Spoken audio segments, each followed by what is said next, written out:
Og hei folk, velkommen tilbake til en stream til dem som er her allerede. Litt treg å komme i gang i dag, fordi at litt forskjellige ting kan bare poppe opp, og så skulle jeg of course sette opp streamen min, og OBS bare hadde reset alle settingsene mine, you know the drill, hvordan det kan være noen ganger, men jeg er i hvert fall live nå. I kveld er det jo helg, så det er veldig fint, og da har vi litt bedre tid på oss.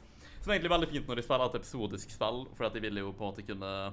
la meg se, legger det litt her på facecammen mitt, muligens. La meg ta og sjekke her.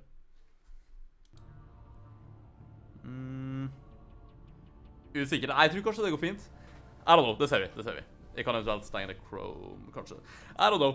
Hvor var jeg? Ja, det er litt mer fint å gjøre det her på helg, egentlig.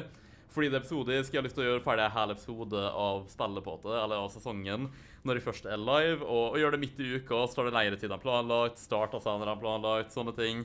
Det er veldig inconvenient, egentlig, men nå i kveld er det liksom, det verste som kan skje at jeg blir litt sulten, men sånn, jeg kan være oppe lenge, jeg kan lage med mat etterpå uansett, det går kan være bra. Så ja, jeg tenkte egentlig å slippe på meg et lite slips her også. Jeg bare, slips. Jeg bare var såpass sent ute at jeg var sånn, you know, at vi bare startet. I mean, ja, da må jeg bare åpne drikka mi her.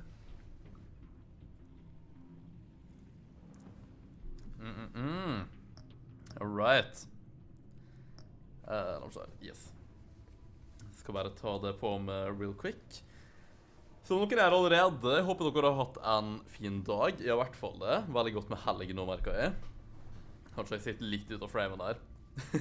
Jeg føler at jeg har ikke fått tid til å forberede meg til noe i dag, egentlig. Så jeg kan bare ta det litt på sparket.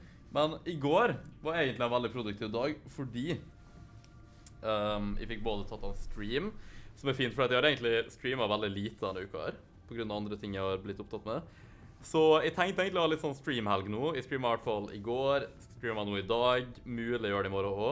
I går fikk vi også tatt på en ny podcast-episode, som er veldig fint. Den burde vel sikkert komme ut om kanskje 2 uker eller noe i den duren. Det kom jo nettopp ut en ny episode uansett da, men vi tok liksom opp neste etter der igjen, you know. Nå mistenker jeg kanskje at det slips her blir alt for feil proporsjoner på det, for vi kan da bare se egentlig, to be honest.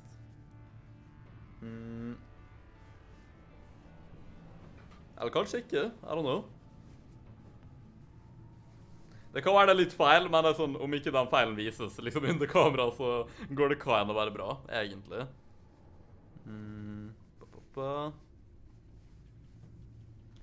Tror det ser litt decent ut, altså.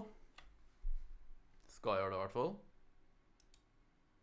Vet du hva, jeg tror kanskje det legger bitte litt masse her, egentlig. Jo da, det burde gå fint. Ja, you know what, jeg tror faktisk jeg bare tar opp chatten på mobilen min da, akkurat i dag.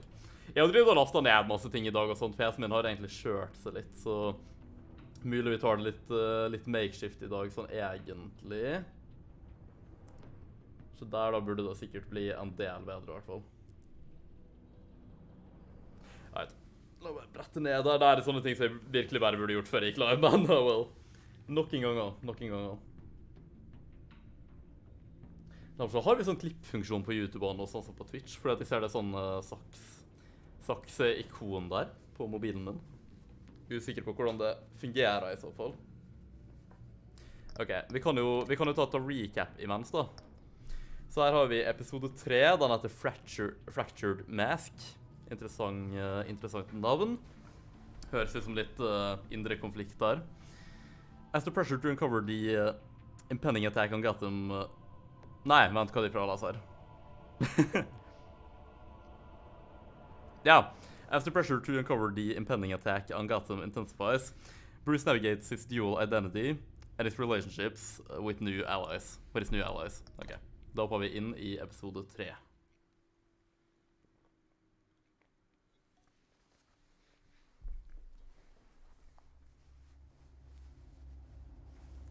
This game series adapts to the choices you make. The story is tailored by how you play. Som vanlig. Som alltid. Standard Telltale-melding. Old 5 points, 2:46 AM. I guess det er navnet på... ja, det er liksom basen til The Pact, right? The Pact. The direct approach was met with disaster. I had to don a different mask. Nå kommer flere med veldig med stolen her, så er det oransje skjorte på oransje bakgrunn på stolen. The plan was to get in, set the trap, and get out. But the plan failed. Great. Now they're one step closer to their Off to a good start. And all I have are questions. What is the pact really after? Why steal Riddler's body? Friend or foe? Jeg liker veldig godt at Selina er tilbake da, det er nice. Jeg guess vi bare er tilbake i episode allerede. This everyone? Riddler mentioned Harley. Right. This queen is otherwise occupied. Det er en fin måte å si det på. We are the entirety of our cabal at the moment. Oh, this gentleman was someone we picked up after Riddler's departure. Bruce Wayne. Bruce, was it? Charmed. Ja, skal vi oppføre oss som at vi ikke kjenner hverandre, eller? This is Mr. Wayne's first foray into the field of felonry. Enchanté. Oh, I didn't know this party was so formal. Enough pleasantries. You have the device. Pleasantries. Excellent. All right. Harley said your gems were in her safe. If she fails to return, you can pester John. He knows the code. It's fine. We can start. Jeg føler jeg har vært så sjukt bak på filmlista med det siste. Nå når vi spiller Batman, liksom, så det er jo Batman jeg holder på å sette på, live-action-filmene. Jeg har faktisk holdt på med det ridiculously lenge. Altså, nå vil jeg nesten ikke se videre, for jeg har vært så bak på å legge Twitter-anmeldelser da, så vi liker å gjøre liksom egentlig hver gang rett etter at jeg setter en film, men det har bare vært så masse. Så jeg må egentlig legge til en Twitter-anmeldelse av The Dark Knight Rises. Og så er det tydeligvis en sånn animert Batman-film som er en del av Nolan-universet tydeligvis. Jeg begynte så vidt å se på den, men jeg vil se den også. Jeg har sett noen sånne andre random filmer som jeg kanskje legger til en liten anmeldelse på. Ja, hva skjer? Kan jeg få lov? Der, ja. Så har vi jo noen av Batflex-filmene. Skal delvis rewatche det litt. Blir mer som character study-greier der på Twitter. Fordi at jeg egentlig har sett dem relativt nylig uansett, liksom. Når jeg bare rewatcher DCU generelt. Jeg skjønner ikke hva de vil de skal gjøre i, liksom, i hele inne. Og så drar de musa oppover. Det skjer ingenting. Eller skal jeg bruke... Åja, lol, jeg skal bruke piltasten, kanskje? Vent, nei, jeg er så forvirret. Jeg skjønner ikke... Hva er det de vil at de skal gjøre her? Drar musa oppover, skjer ingenting. What? Det gir ikke mening. Det gir ingen mening hvordan du executer det der på. Great gameplay. Det er liksom det er så... Vent, scan Riddler's eye for Catwoman. Ja, digg. Det er liksom så sjukt lite gameplay du gjør i det hele tatt i de spillene her. Og så er ikke det bra gameplay engang, med måten det er satt opp på. Nei, men jeg også skal ta rewatch The Batman nå, tenkte jeg. Den kommer jo på HBO Max. Jeg har faktisk veldig lyst til å se den nå, og legge merke til alle detaljene. This doesn't add up, Bruce. Bruce, I'm sorry about Lucius. I'm guessing it was a gas leak or whatever the news said. You're right. Riddler killed him. But it was meant for me. Damn it, Bruce. This isn't all on you. God damn it, Bruce. On to the next. Det er noe veldig moralsk feil med det vi gjør her, til og med når det er Riddleren. Bare desecrater like hans. Nei, det var, jeg håper det var en hyggelig overraskelse, i så fall. So, what gives? I'm a criminal these days. Exactly say I'm part of the team. Also, the sky is blue. Now you say another object. Catwoman will remember that. Så jeg ser at de har litt dårlig green screen effekt i dag, for some reason. La meg ta en kikk her, 2 sekunder. Ja, right, ok. Jeg kan ikke egentlig... Jeg skulle faktisk satt kameraet mitt i manuelt, så jeg kan endre litt på der. Jeg burde egentlig gjort på forhånd, men sånn, det var fint for stream da, så jeg vet ikke hvorfor det bare bestemte seg for å endre på seg, men om dere gir meg 2 sekunder her, folkens. Vent da.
Ok, yo, jeg er tilbake. Nå tror jeg kanskje at kameraet mitt ble megamørkt her.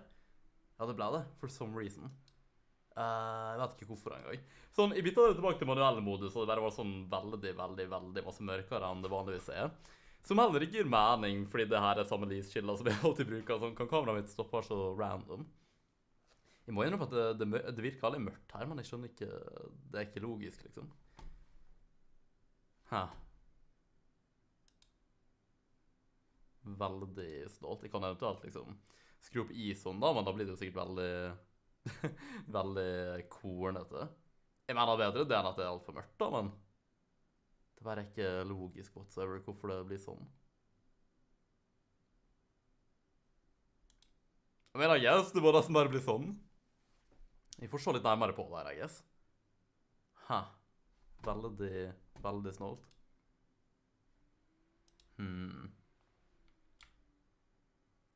Ser jo også at jeg kan flytte litt på meg her, egentlig.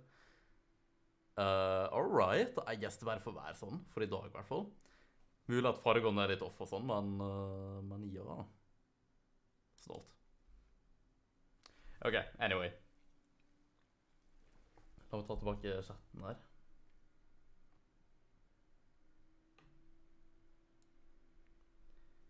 Hey Miri, welcome to the stream. You might not be here anymore. I was just fixing up some things.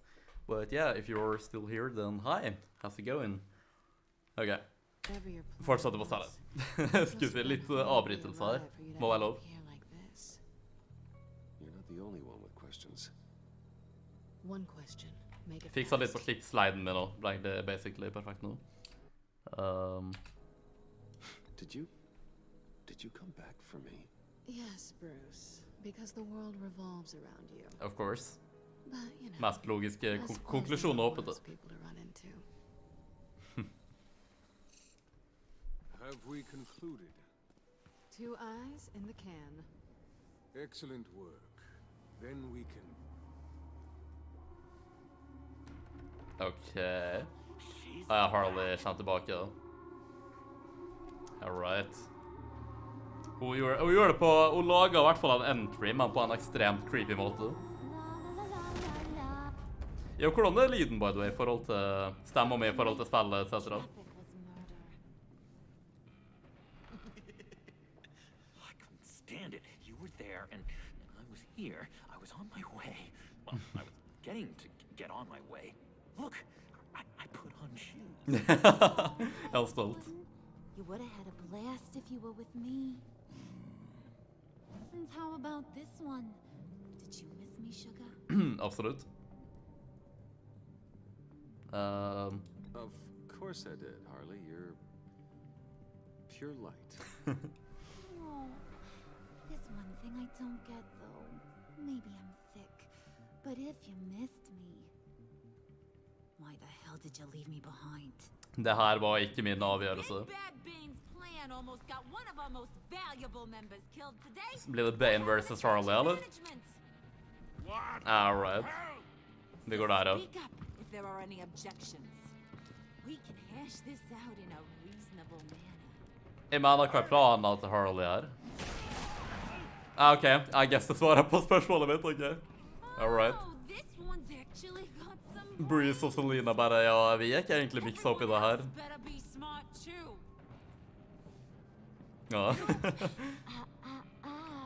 Are a means to an end. When this is over, Did it occur to any one of you people that the job we just Hva han bare ok med det? was a little too quick?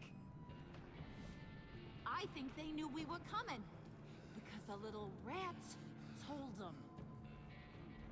Bane was right to beat up his guy before we left to hit the convoy. He just beat up the wrong one. Ok. Since he couldn't deliver, I'm taking over the case. And I'm not gonna let whoever it is stop me from getting what I want. This leak, it almost got me killed. So now, no one moves, no one breathes without my say-so. Because I'm gonna get to the bottom of this. Jeg lurer på om vi burde liksom gått med Harley eller Bane. Jeg husker ikke helt hva jeg gjorde originalt, men jeg tror kinda ikke det som han så sier, jeg vet ikke. What do you have to say? I mean, jeg begynte faktisk kinda å like henne litt forrige gang som genuint, så. There's no need for threats. Hardly will remember that. Jeg vet ikke hvorfor ordet remember er så vanskelig å si den spesifikke setningen der. Det vanlige, remember, easy. Men altså... I ain't gonna let a good effort go unnoticed. Then let's get back to work. If anyone else has any issues with the New World Order, my door is always Ja, open. det var jo navnet på episode 3 i sesong 1, om jeg ikke tar feil. Lead us to our prize, and all will be forgiven. Loki burde brukt det her i stedet i så fall. Wayne, come here a second.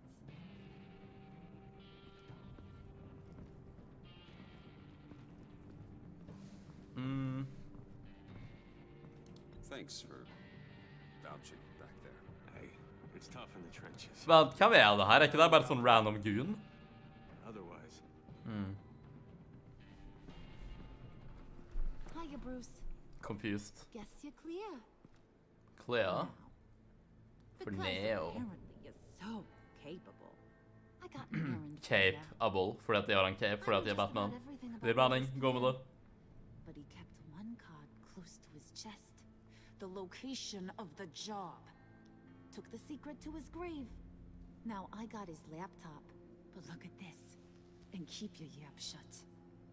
Can't let any of these mooks sense weakness. Kan Riddler bare ha som gamer-laptop? Tydeligvis. It's like he knew not to trust any of us. Go figure. Jeg mener Bruce klarer garantert å hacke seg inn på det her. Pretty tech savvy. Sånn hackerman. Bruce, in case you missed it, we have a mole problem. And Ah, until sånn, we ja. clear that up, the keys to the kingdom stay with me. Ja, ok, det var forståelig, I guess, og vi er definitivt målen, men... Former employers who are cooking up some very Jeg vet ikke om noen andre det i tillegg, da. stuff at a black site lab somewhere here in Gotham. And what is it we're after? This super fun stuff. You ask a lot of questions. You know that? I've been able to piece together most of his plan, except where the black site is. You're gonna find the location. And when you do, maybe you'll get a treat. A sweet, delicious little treat. I guess vi bare flirter med henne for å bare komme oss I like treats. for å holde fiendene våre nærme. Get on out of For å here. infiltrere på en god måte, I guess. See, I ain't letting this laptop out of my sight until I clear up this mole problem. Så jeg er jo clearly er into det. I want you to Vet ikke om Selina kommer til å like det så godt, men... and do some digging. Og John, for så vidt. Eller Joker. I might need some help. That place is Jeg vil ikke bli vant til å kalle han John eller John, though, fordi han bare åpenbart er Jokeren og heter Jokeren, Just liksom. don't Eller get him Joker. hurt. That's my job. Road trip with Bruce? I'm in. Actually, Ah, I was hell thinking yeah. Catwoman. After all, she knew him. Good point. Take it two. Begge to. Ok. Grab some snacks. Hadde vært nice å være kun med og Selina, da, men... What's that guy's story? Han er alt med ut av Arkham. More of a beef jerky. Bit-shaped corn bites, girl. Why am I even asking? I mean, basically. Nah, he won't be any trouble. He does whatever I say. Impressive. And a little disturbing. Det Catwoman will remember that. Who's ready to hit the road? Nei, det er ikke vesten hans. Fangy. Who you gonna tell if you see anything? Fancy that ain't schmancy. looking up? You, Harley. But don't worry, Bruce is my best friend. Kind of wholesome, da. Sweet, innocent pudding. Friends have the easiest access to stab you in the back. Ok, det var overraskende dypt og Wanna sant. get out of here. I call shotgun. Chat. I want that black site location. Alright. Batman, Telltale Batman, sesong 2. Vi skal aldri kalle det for The Enemy Within. Ain't happening, bro. Alright, jeg fikk ikke helt quite med meg hvor vi skulle. Eller skulle vi tilbake igjen til Riddler sitt skjulested? Var det det det var? Can't believe this is where Tror he kanskje det, decided to set faktisk. up shop. Wasn't like him to slum it. I always thought the abandoned water tower was an odd choice. Abandoned Bota 2. I mean, the mold risk alone. It's not the abode of a man who asked me to steal a Renoir, that's for sure. We should check for traps. Who knows what Riddler did to this place? On it. Come on, John.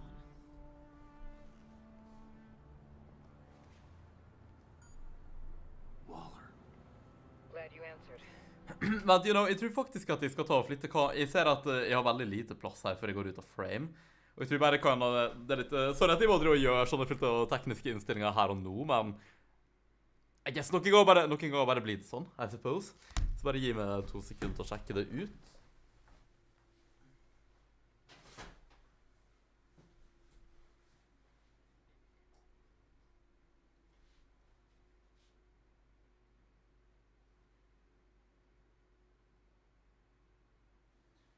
Alright. Ok, hva hadde klokka? 2 sekunder, folkens.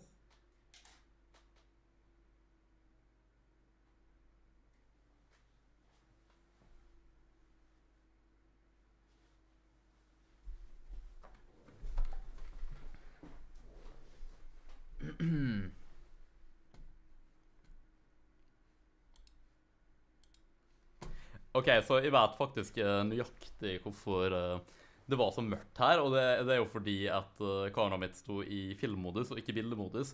Og i bildemodus bare får du flere innstillinger til å gjøre med kamera når det er manuelt, liksom. Det kan jo være det som er tingen, så om dere bare gir meg et lite øyeblikk her til bare sette ting opp igjen litt på nytt, så skal vi faktisk få det ganske bra. Truly. Så er den dit.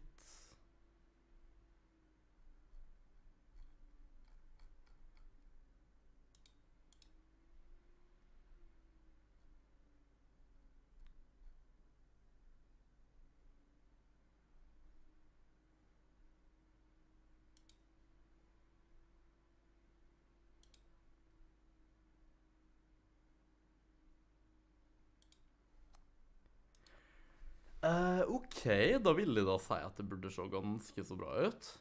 Forhåpentligvis OBS er enig med meg.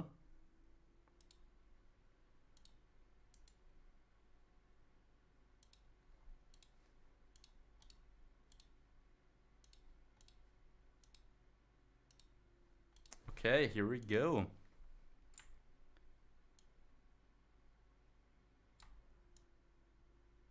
Må bare flytte litt rundt på ting her. Her også må jeg kroppe litt grann. Skal bare passe på at alt er så rett som det kan være.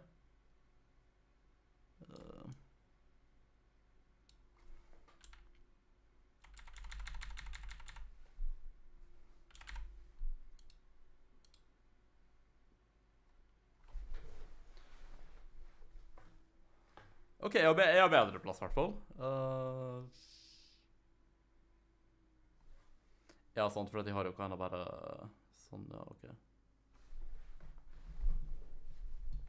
Ja, så egentlig nice, men vi sitter litt sånn her da, I suppose. Ja, ok. Jeg tror det er sånn just about right, egentlig. Skulle kanskje tatt kamera bitte litt lenger opp, da.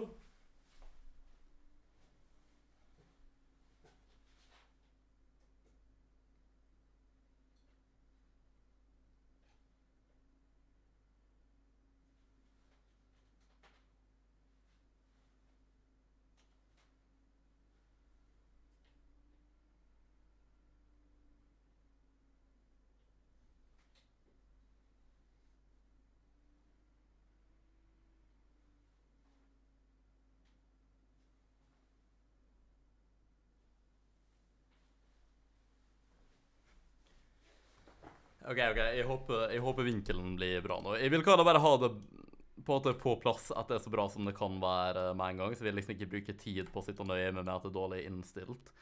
I don't know, jeg guess det var en del forskjellige ting som har vært å flytte litt rundt på akkurat nå. Så jeg håper dere ikke mind at jeg bare stiller det inn litt på stream her.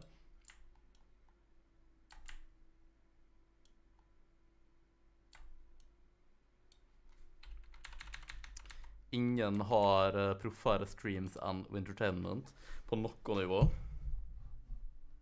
Absolutt ikke. Alright, jeg tror det burde være, ja, relativt greit nå. Håper jeg.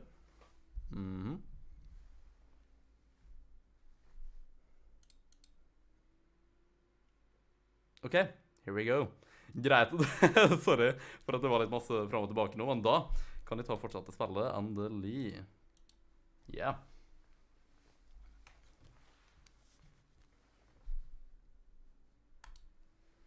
We need to talk. Listen about the convoy. We couldn't get to you safely. The EMP blast knocked out my ability to communicate with my field agents. Sorry. It obviously wasn't supposed to go down like that. Well, innocent people died because of your notion. Ja, det kan da... You think I don't know that?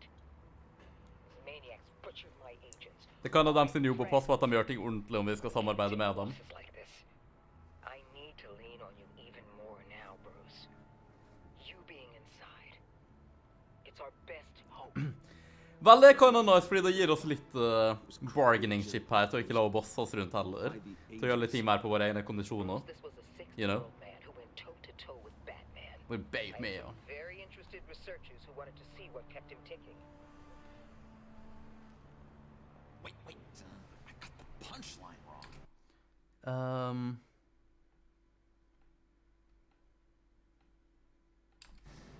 Let me start.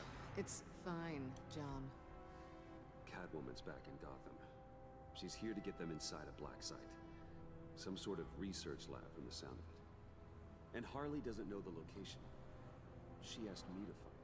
Stay put for now and maintain your cover at all costs. This is our chance to get ahead of this train. Det kan være veldig risky å stå og snakke med Waller på den måten her mens vi liksom med The Bat. It was a good thing we searched You know? around. I noticed an old security camera and deactivated it. Okay, No nice. telling what we'll come across inside. Great. Okay, let's find a way in.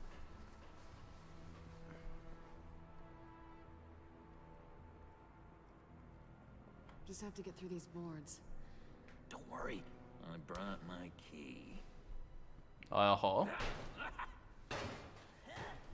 Right, og det her liksom bråka en del. Let me give it a try. Okay, share alike is what I always say.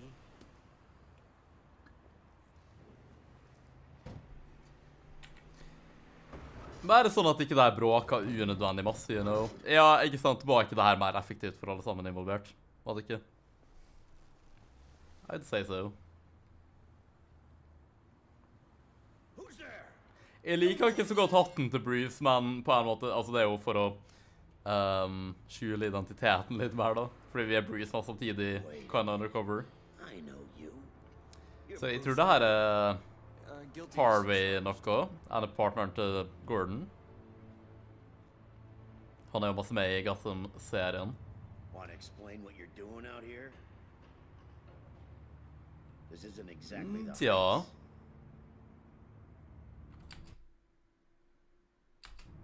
You know I'm friends with Jim Gordon. If you want to check on me, just call him up. You think I'm going to interrupt the boss and his family at dinner? I don't know. Vel, sjekk det opp senere, I guess. I don't know. Bare gå med det. Oh, okay. Detective Bullock. Ja, Harvey Bullock, er det ikke? Look, Think there's so.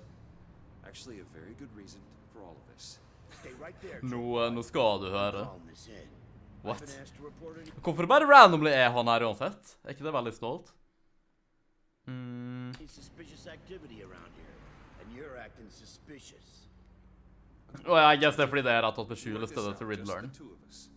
I disagree. Great. Bruce freaking Wayne. Freaking Wayne. It's the freaking bat!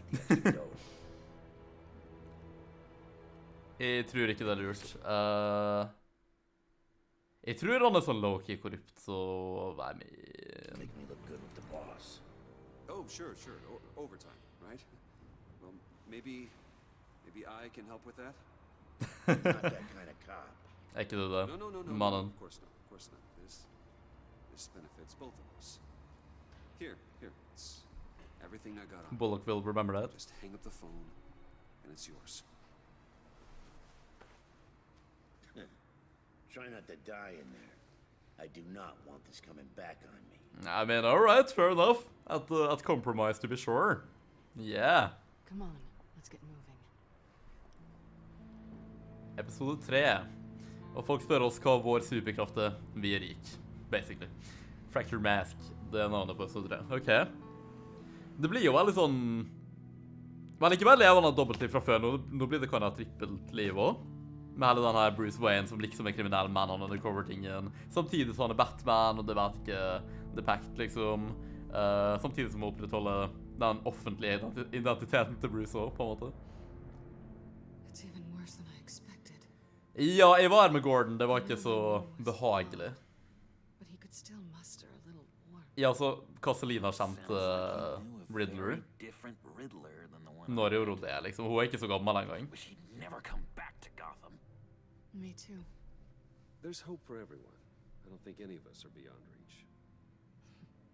I know we Spørs. just met, but somehow I knew you'd say that.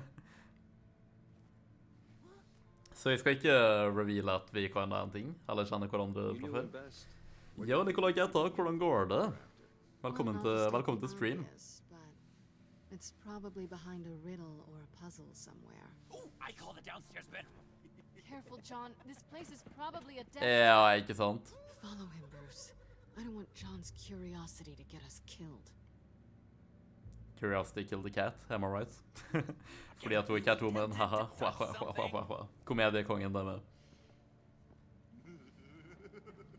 Har du laget mat i dag? Jeg har ikke laget avansert mat. Jeg har egentlig bare spist ostepølse med lompe og sånt, egentlig. Det er bare jeg mer digg enn det høres ut, ok? Men jeg tror kanskje jeg begynner å bli litt lei av det, da. Even though jeg nettopp stekket opp på lompe, så det er litt inconvenient, men ja. Jeg spiser nok mer etterpå om jeg så bestiller noe, eller lager noe selv. Jeg kjøpte inn til tandoori, jeg bare vet ikke om jeg gidder å lage det så sent. Så mulig at jeg bestiller noe, men igjen så... Jeg vet ikke hvor sent jeg kan bestille ting heller, liksom, you know. Vi får kan bare se, men altså, det hadde vært veldig, veldig digg med tandoori, da. Ja, og vet du hva, da hadde jeg jo hatt et frokost i morgen, og det kan godt hende at jeg gjør det, faktisk. Uansett, det hadde vært meget digg. Jeg har crème fraîche, jeg har tandoori-kit, jeg har is og sånt. Det burde gå fint. Hva var du, Nikolai Geta? Og egentlig alle andre også. Hva har dere spist i dag? Du må prøve Max-burger. Ja, Nikolai, jeg prøvde det faktisk nylig for første gang, og jeg likte det. Det var meget godt. Jeg følte jeg fikk litt sånn Burger King-vibes, egentlig, og Max-burger. Kanskje det er bedre til og med, hvem vet? Hva tenker dere om Max-burger? Ja, ikke sant. Nei, for at han var ikke Riddler-stan nummer 1 heller. Hvordan i helvete våger han? Ok, jeg kjenner hun er kul. Trust me. Don't worry, I can handle it. Oh, really? I'm Bruce Wayne. I deal with women like her all the time. Joker will remember that.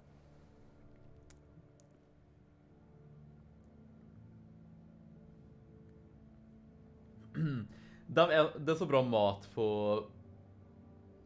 Ja, det er så bra burgermat liksom på Max Burger. Ja, jeg sier. Jeg var litt usikker på hva jeg skulle bestille, liksom. Jeg husker ikke hva jeg endte opp med å ta derfra. Men det var veldig masse godt på menyen. Så jeg husker dessverre ikke hva jeg bestilte. Det var bare en burger, liksom. Men om du har spist der en del, har du kanskje liksom... Har du noen anbefalinger fra Max Burger? Sånn, hva er den beste burgeren fra Max Burger, liksom? For jeg vil gjerne prøve det mer enn jeg har også, liksom. Og jeg så de hadde masse forskjellige der. Eller mange forskjellige burgere, i hvert fall. La oss ta oss en kikk på dødskammeret, som de så fint kaller det.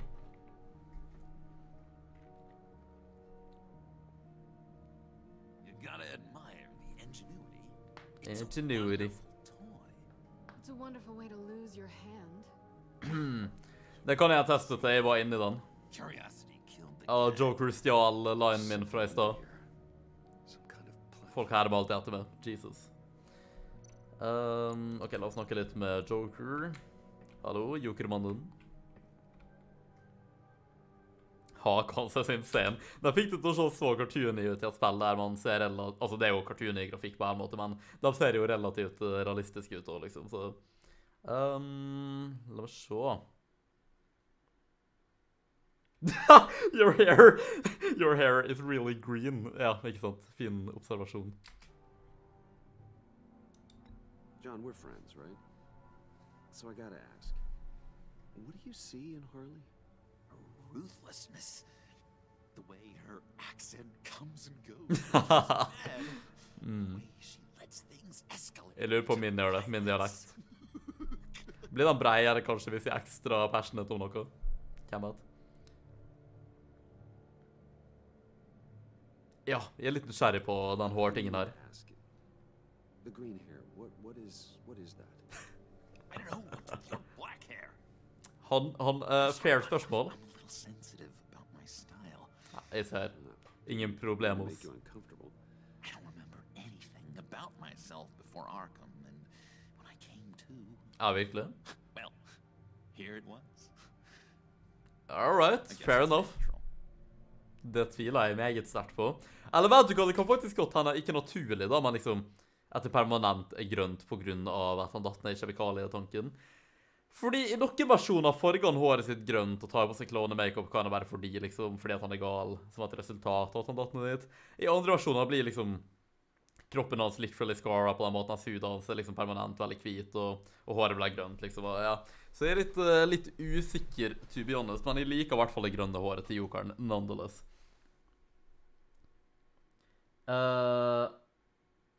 Delivery cheesy burger, den er jo god. Ja, hva er det på den? Det sier seg kanskje litt selv, i hvert fall ostete, det høres veldig bra ut, men kan du gi meg en liten beskrivelse av burgeren, Nikolai? Det er egentlig veldig nice info for meg å ha, så tusen takk. Why did you hate Regler? Why do you hate Riddler so much? I've mentioned this before. Fordi at han var frekk.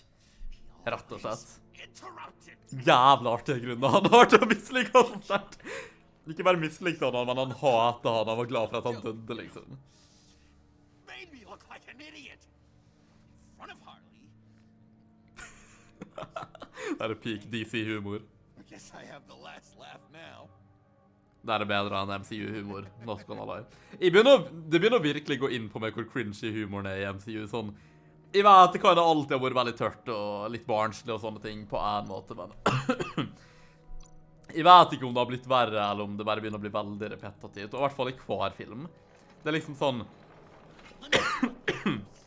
Nå begynner jeg å hoste her uten grunn. Min hva? Jeg vet ikke om det alltid har vært sånn, eller om vi bare er lei av det, eller hva det er, men jeg føler at de får seg en samme type humor i alle filmene, selv om tonen ikke passer til det.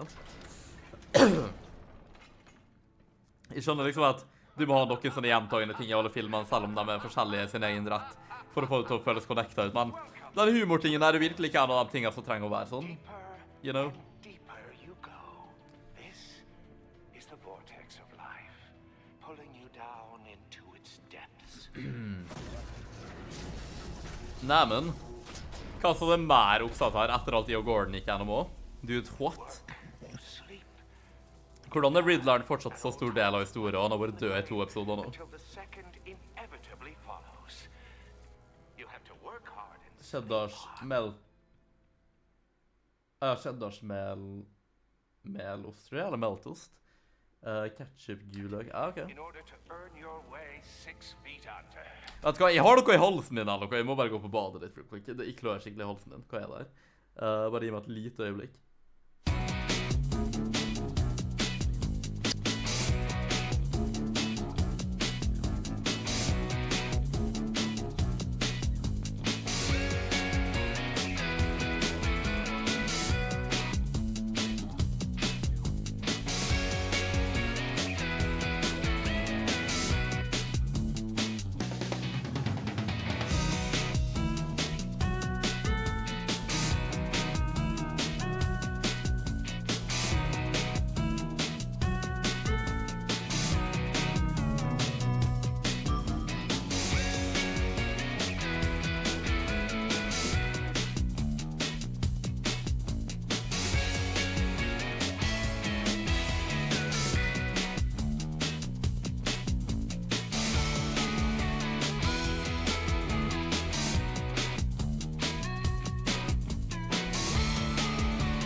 Alright, jeg er tilbake.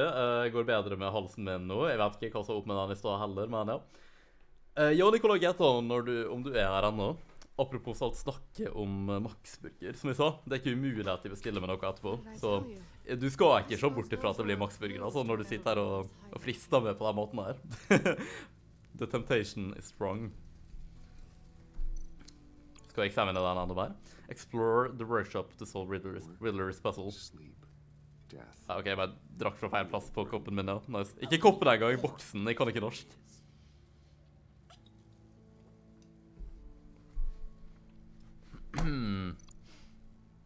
Jepp. Ok, det er vel ikke vits å explore den enn i føda akkurat nå. Akkurat nå. Om jeg kan få lov til å snakke uten å voice-cracke som en 14-åring i en alder av 21. Thank you very much. Workbench. Her er crafting-tablen til Riddler.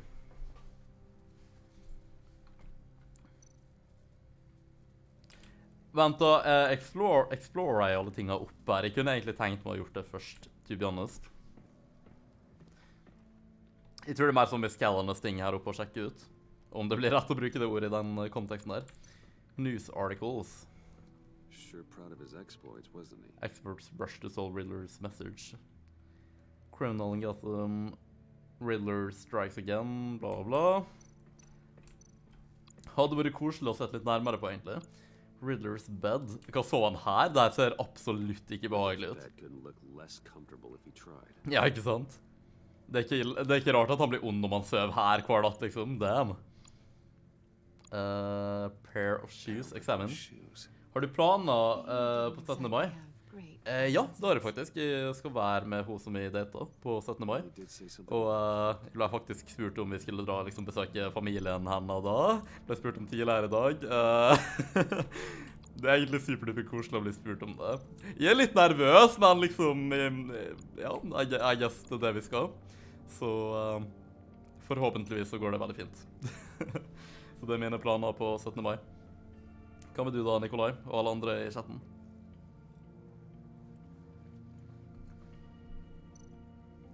Crooked rug moved aside. Alright. Hva har vi her da? Hva skjer med at det er fylt av pleasure faktisk. Pleasure plates. Pressure plates og sånt overalt. Ok, vet du hva? Jeg tror jeg vil sjekke ut det her før jeg begynner med det der. Pantry. Jeg mener, det her er en bunker da, så jeg ikke sånn likevel. Like gjerne kan gjøre det til sånn... hva skal jeg si, en ukebunker da likevel. Bare stekke opp med fylt av... hermetikk og greier i tilfelle han må gjemmes her nede og overleve i extenda perioder. Ok, jeg skulle egentlig gå og snakke med Catwoman, men jeg gikk et nanosteg for langt, så det endte jeg på å bare gå hele veien ned. Så la meg få logge opp igjen, snakke med Selina, gjøre pressure plate-tingen, og så videre. Nei, hva er det her? Det er ikke det jeg prøver å gjøre. Spillet er ikke laget på en bra måte om du triggerer sånne greier som det her. Altså, du skal ikke måtte være så mega-nøyaktig for å få lov til å gå dit du vil uten å triggere feil sekvens, liksom. Om det skjer igjen i Sverige. Der, talk to Catwoman. Endelig. Hey, Catwoman. Hey, money man. Nikolai Getter sier, jeg har planer om å se American Psycho på 17. mai. Ja, la oss se Paul Allen sine 17. mai-planer, Nikolai. Jeg digger American Psycho, den er dritbra. Jeg så den i 2021 for første gang. Jeg elsker at folk bare sitter og mimer på TikTok om American Psycho som om den kom ut i går, når den kom i sånn 2000 eller noe. Ja, filmen er dritbra, sånn. Så masse som jeg liker av The Dark Knight-trilogien. Jeg synes, altså Christian Bale er ikke dårlig, men han er ikke favorittdelen min av den filmen. Sånn, den beste filmen jeg har sett han er faktisk American Psycho, så jeg liker egentlig bedre Patrick Bateman-karakteren enn Bruce Wayne-karakteren til Christian Bale, to be honest. Har du sett den før, eller skal du rewatche den, liksom? Eller bare se den for første gang randomly? How'd you meet Riddler? Genuint nysgjerrig. You know, I do a lot of freelance work. Ja. So to say, ja. Måten amerikanere har uttalet det på. Ikke at de klarer å si det selv veldig bra, men... He became a valuable contact when money was tight. Jeg ser. So, why are you really here? So why are you really here? I said I'd tell you when we're alone. We're not. Det blir første gang jeg ser den. Nicolai Gaten er dritbra glede for en film. Litt patetisk å spørre om det her, men jeg vil se hva han sier. Do you ever think about me? I'm just curious if you... Yes. Så cringe. Slash cringe. Yes or no? Nei, det er for cringe. Fine. Of course I do. Don't read any more into it than that. Alright. Altså, med det cringe-nivået her, så burde det søren meg komme opp av Winther Production nede i hjørnet eller noe sånt. Skulle søren meg trodd at jeg og Eskil var med på å skrive det manus her. Damn. Ok. Interessant. Ja, tør vi det her da? La oss place skoen der først, i tilfelle vi dør. Jeg tror det kan være lurt. Se for meg vi faktisk hadde dødd, om jeg kan få lov å snakke. Nei, men American Psycho var en av de beste filmene jeg så i 2021, der jeg gjorde masse progress på filmlista mi. Vi har så mange bra filmer, og ikoniske filmer, som ikke har, og kjente filmer, som jeg ikke har sett før. Jeg tror... Jeg vil tenke, hva er de beste filmene jeg så i 2021? Eller liksom generelt da, siden jeg begynte på filmlista mi. Om vi bare går inn på den og blar litt, 2 sekunder. Ok, de beste av de beste her, om vi bare blar litt ned. Pulp Fiction vil jeg si er høyt oppe, men kanskje ikke den aller beste på en måte. Inception var veldig bra, men fortsatt ikke Quiet der. Wolf of Wall Street, det var kanskje den beste jeg så. Wolf of Wall Street, American Psycho, Interstellar, de rewatcha jeg, mener jeg. La oss se her. Jeg vil bare si at den som virkelig, virkelig skilte seg ut. Ja, Shutter Island, The Wolf of Wall Street og American Psycho. Tror jeg den filmen jeg enjoyer mest da. I hvert fall av de standalone-filmene jeg så. Jeg bare ser på filmlista min, og jeg så ikke en grønn checkmark på Shutter Island. Jo, nevermind. Og Falling Down faktisk var en veldig, veldig bra film. Underrated som søren av filmen. Ja, ok.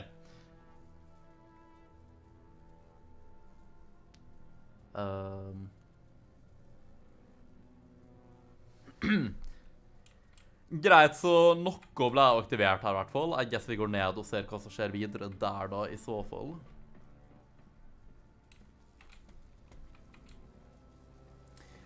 Ok, så hva er opp med de tingene her? Vil ikke gå for nærme dem. Tesla coils. Jeg vet ikke om jeg vil ta på det her, men samtidig er jeg nysgjerrig på hva som skjer.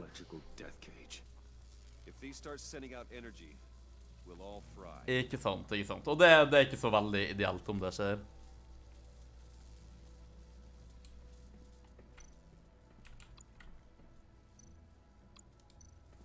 Og så dør vi. Jeg vet ikke hva søren er for... Ja, ok, du dør faktisk. Ja, ok. Så de kommer til å straffe det med døden sånn ordentlig om du gjør sånne ting. Du kan ikke bare gjøre det for fun for å se hva som skjer. Nok en gang er sånn, jeg vil ikke tatt det valget der, men det er et alternativ, og jeg er nysgjerrig på hva som skjer om du gjør det, you know? Og jeg håper de lagrer det med skoen oppe nå. Oh my god, jeg tror vi må gå og sjekke det ut litt kjapt. Vet du hva, la oss ikke gjøre ting som vi kanskje kan dø av, selv om vi vil pike nysgjerrigheten min. Åja, men hvorfor er ikke den aktivert?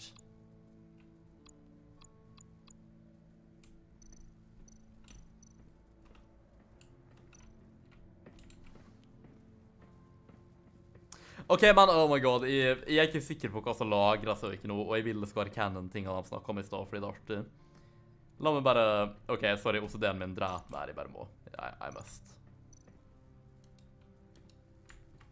Hey, Catwoman. Hey, money man. Money man. Oi, og kameraet mitt bare døde. 2 sekunder alle sammen. Bare hold fast litt grann.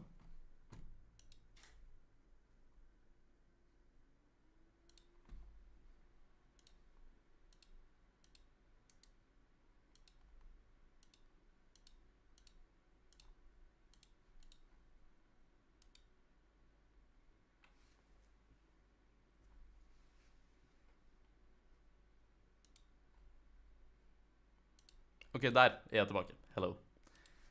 Greit.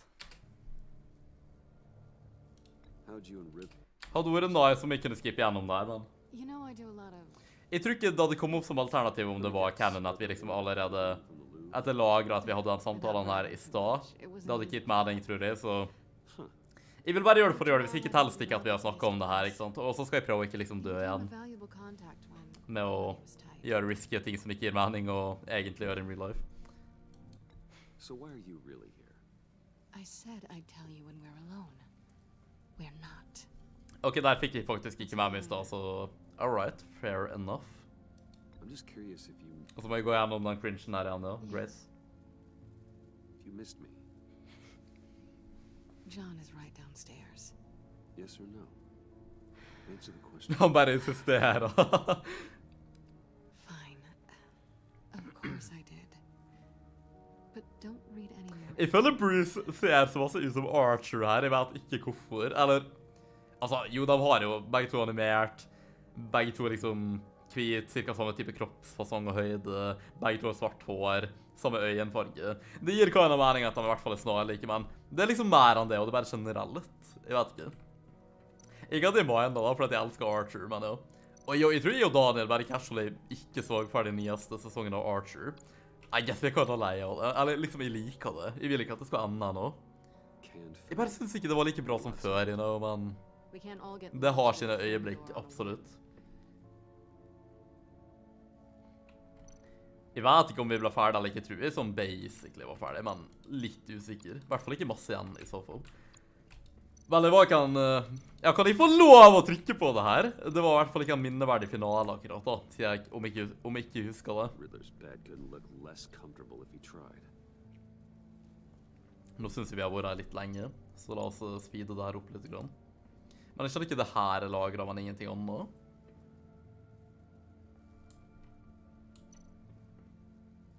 Der har vi to av Riddler sine sko.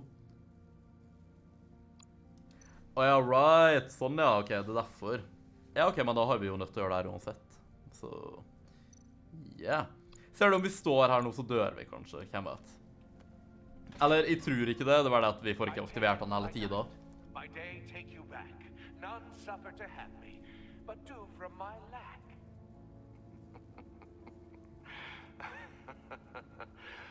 That sounds positive. Ok, den gåten der vet ikke jeg svaret på. Ikke ennå i hvert fall. Men da er den aktivert. La oss gå ned. Once again. Sorry at jeg wastet så masse tid. I do apologize.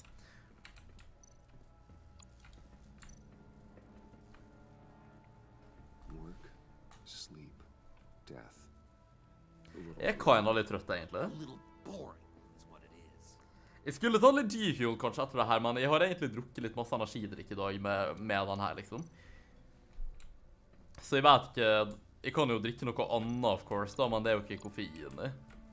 Så det er fint å bli våknet mer, men jeg vil ikke drikke for masse koffein i løpet av en dag, liksom. Ja, la oss ikke ta på den. Bare eksaminere den litt grann.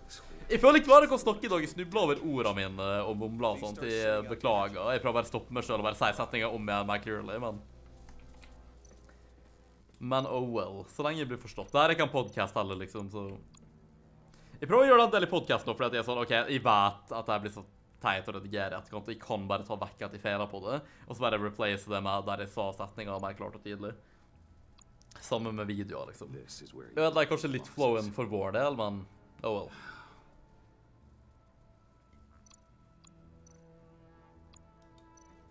Floorboard. Floorboard? That's odd.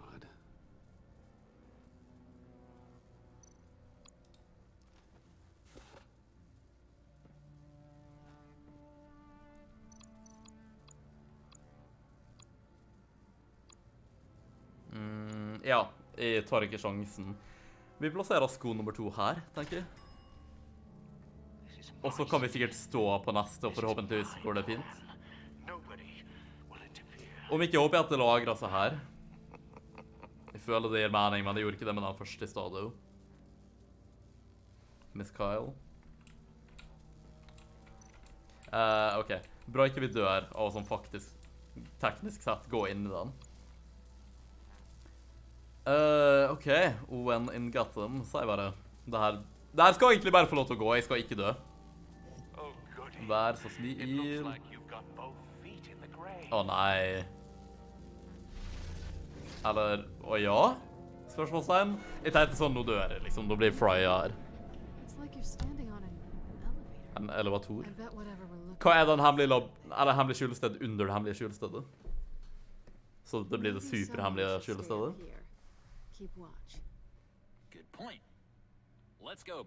For en rar kombo med Catwoman, Joker og Bruce. Oh no, Harley gave me an assignment, and I mean to fulfill it. Føler han er litt jelly på Selina og Bruce. We'll go first. Make sure it's safe. Bruce, you care about me. Joker will remember that. Ikke sant? Det var den vinkelen jeg tenkte å ta.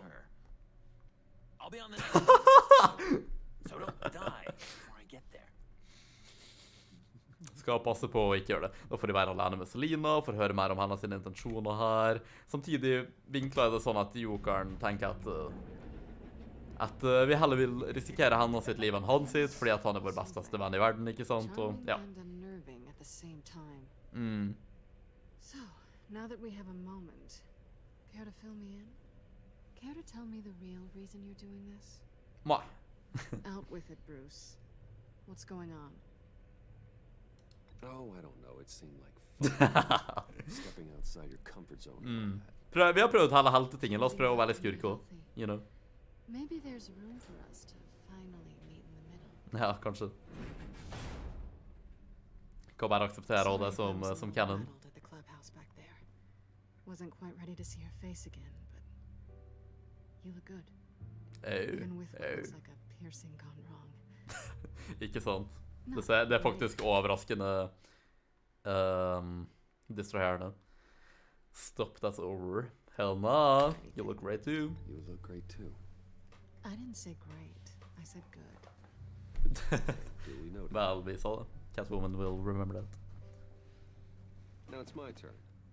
Why are you here? You're not really in bed. Hva har folk gjort på I dag, egentlig? Packed. And what if I am? Maybe I need the Min dag har ikke vært mega-eventful, det skal jeg bare si. Don't. Who knows? The world's a complicated place. Indeed. Well, looks like we're both in this together. As criminals. I guess so. I guess that's the absolute truth of this moment. Can you two get a move on? Playing guard is getting pretty... Just another minute. We've got it under control, John. Yep. We've got a job to do, remember? Let's just see what this is all about. Jeg tror jeg kan huske den delen der. Det begynner I hvert fall å komme tilbake til meg. Jeg hadde kan ha glemt hvordan Selina var innblandet der. Jeg har slappet av I dag, sier Nikolai Geta. Egentlig same. Eller jeg har gjort litt andre ting også, men ikke noe som nevneverdig, føler jeg. Jeg har en del ting som jeg egentlig burde gjøre senere da, så det blir kanskje å spise og få gjort litt ting. Få gjort litt av min andre hobbyjobb, liksom, og ikke bare main jobben min. Riddler's Cane, ok. Ser for meg at vi blir elektrifisert av å ta på den. Didn't Riddler carry one of these in Europe? He did, but they were purely aesthetic.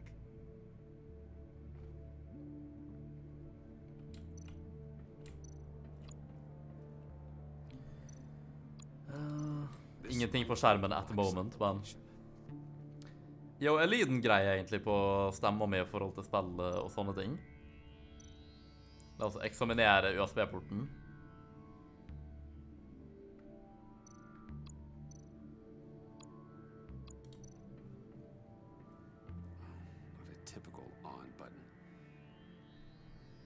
Jeg føler alt feller her, men la oss bare gjøre det, og se hvordan det går.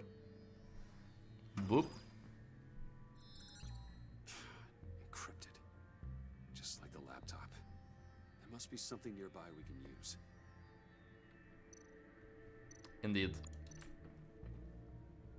Hva bare den der Marvel-skurken, Captain America-skurken? Som jeg ikke husker navnet på, det skal jeg være helt ærlig om. I mean, skal vi bare skrive sånn random ass passord og bare gjette, liksom? I mean... It's at least worth a try. Enigma 321. A little on the nose, don't Ja. you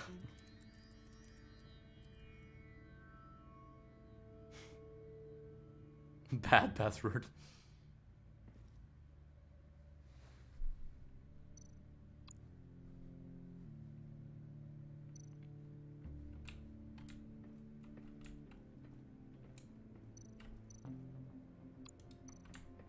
USB drive.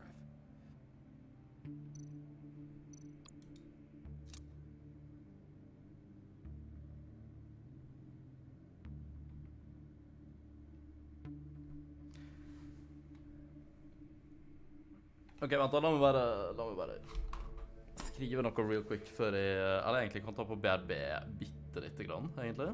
Bare sånn typ 30 sekunder, liksom. Jeg skal bare sjekke ut noe kjapt.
Right, yes. Da hadde jeg gjort.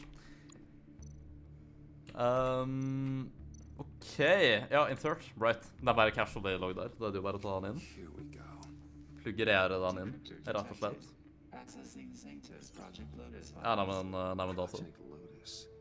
Alright, jeg burde kanskje pille opp igjen chatten min, det er jo en idé. Shit. I haven't made the goggles yet. Det googles.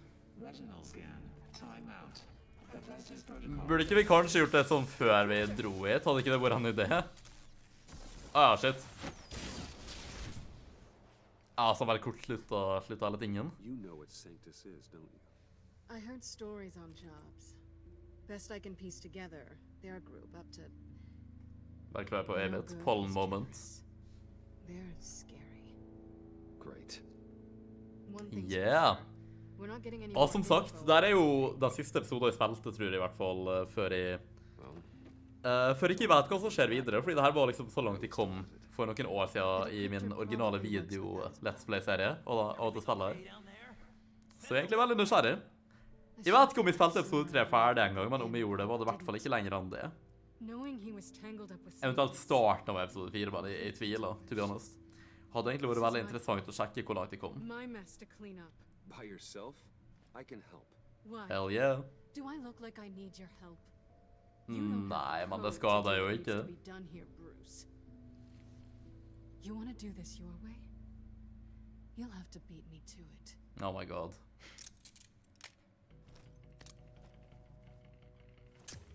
Well, I guess Joker hadde rett, vi kan ikke stole på.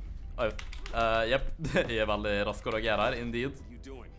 Balancing the scales. You are not leaving here with that. Oh, honey. I'm already gone. Oh my god.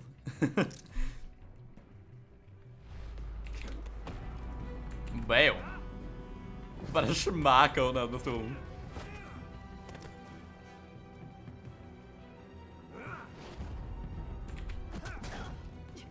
Resourceful as always.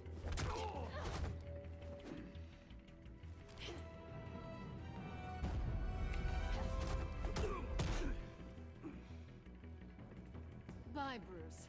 It's been fun.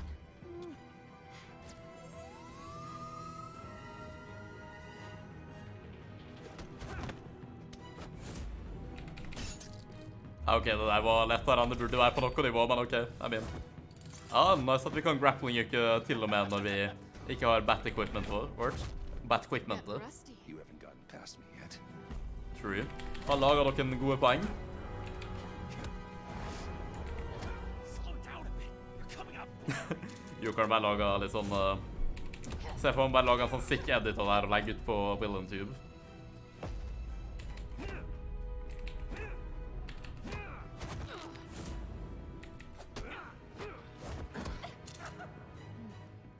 Navnet. Oh my god. Jeez. Get a room.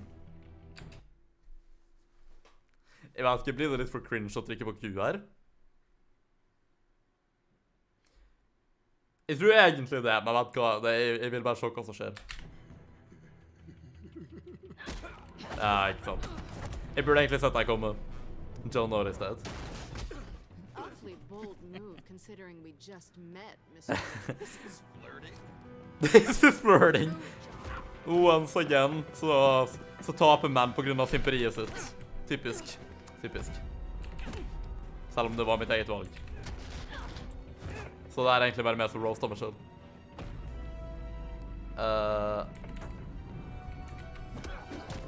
Uff.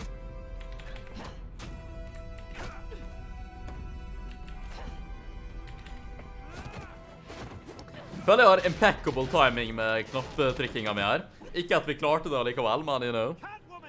Sorry, Bruce, but I'm taking Harley's laptop for myself, and I'm finishing this my way. Og Harley kommer til å bli superduper glad for å høre det der, altså, ser frem til det. Laptop, huh?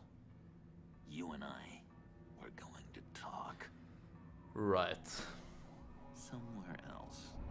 Jeg liker transitionen der, det var veldig, veldig smooth. Og comic-aktig også, egentlig. Indeed. Vi bare har en liten stirrekonkurranse her, don't mind us. Og der husker jeg jo. Minna begynner å komme tilbake. Café Trist.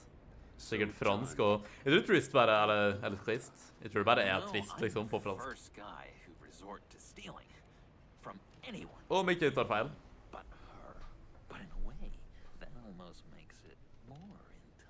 Oh, damn. But another way, maybe I tell her, getting her good graces. Maybe I will. Ok, det der så faktisk overraskende godt ut. Kan jeg få litt? My name has an H in it. She always spells it J-O-N. Oh, Bruce, I'm sorry. I didn't mean to make you feel Jeg vet ikke hva jeg skal si. Jeg bare... Splitting me down the middle. On the one hand, there's you, and then on the other, there's Harley. Confirm meg ikke at han bare likte meg på en vennskapelig måte tidligere. She's the most intriguing creature ever to grace me with a demeaning insult. Which is great, don't get me wrong. Det er en så merkelig versjon av Jokeren i Sverige. Like you and Catwoman, I'm only a little ashamed to say that dance had my pulse pounding. Det her trengte ikke jeg å vite. Jeg kunne levd ut dagene mine på den jordkloden her uten å vite det, men ok.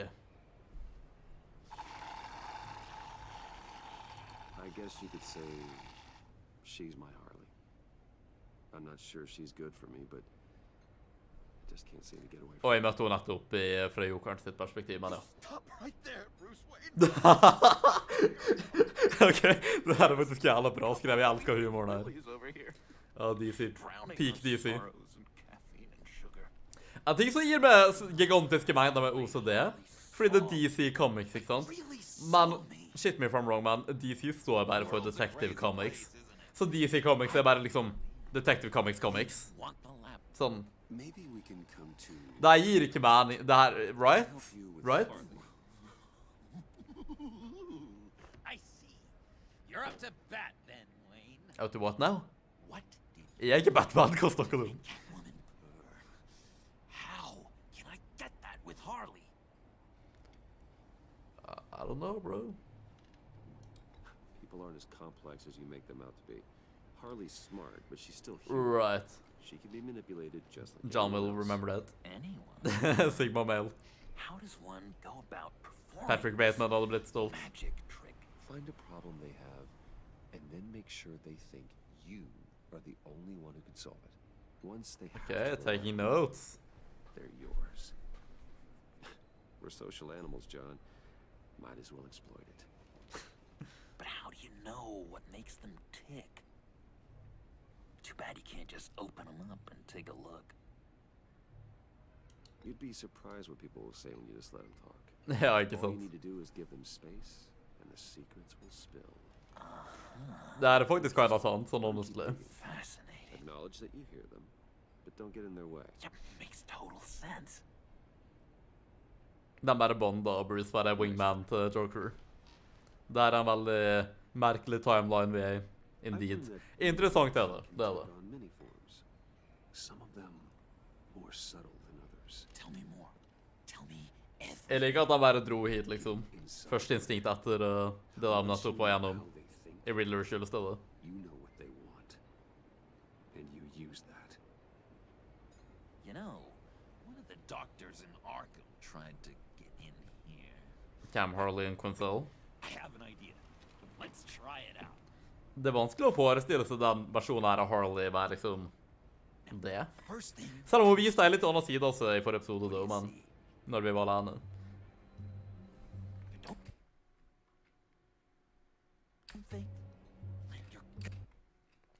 Jeg vet ikke om jeg så det så direkte først, men jeg så for meg at det sikkert var noe flaggermus og det, så... I don't know. Bats. like creatures of the night, do you?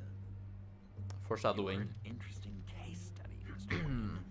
I think you might be a danger to yourself and others. It's what Dr. Leland would always say to me. Now, this one. What do you see?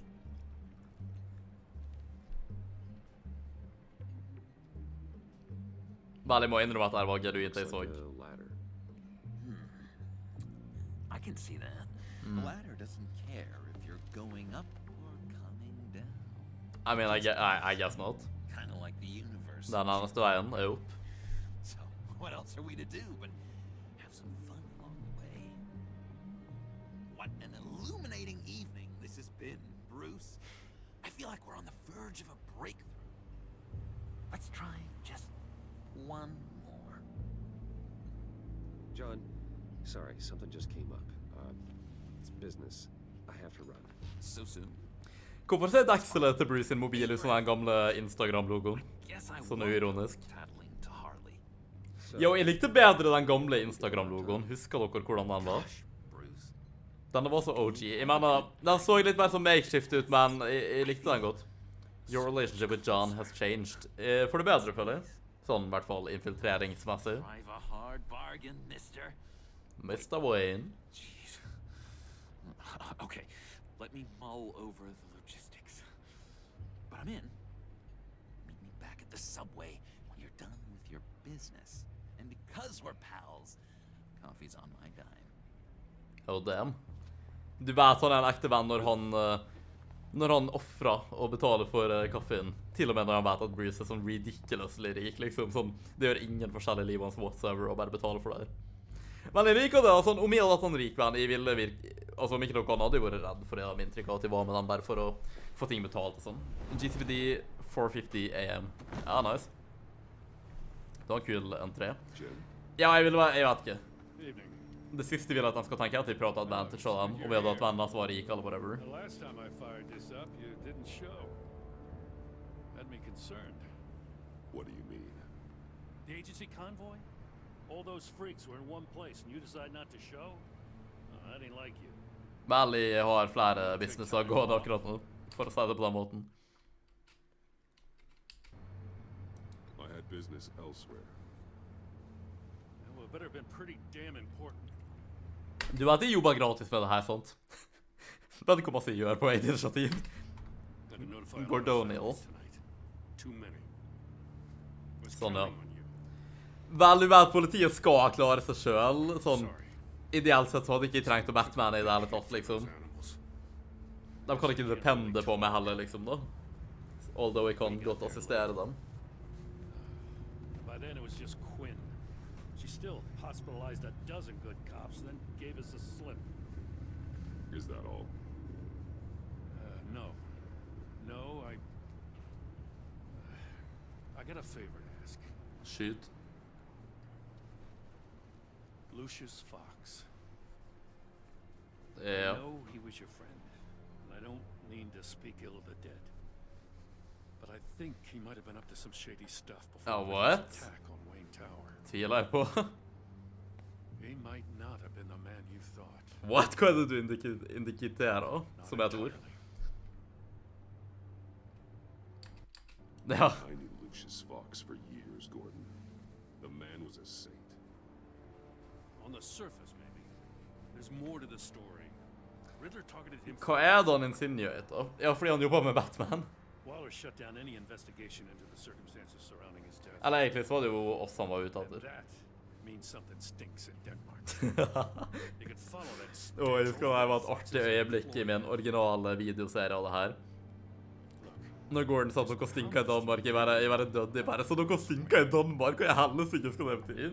Fordi jeg var ny med begrepet da, det høres så insanely random ut å si. Så nå er jeg vant til begrepet, liksom, til en viss grad jeg har hørt det før og sånn. Men det her var første gang jeg hørte det, jeg bare, hva søren i helst ikke skal det bety? Åh, man, det var faen artig.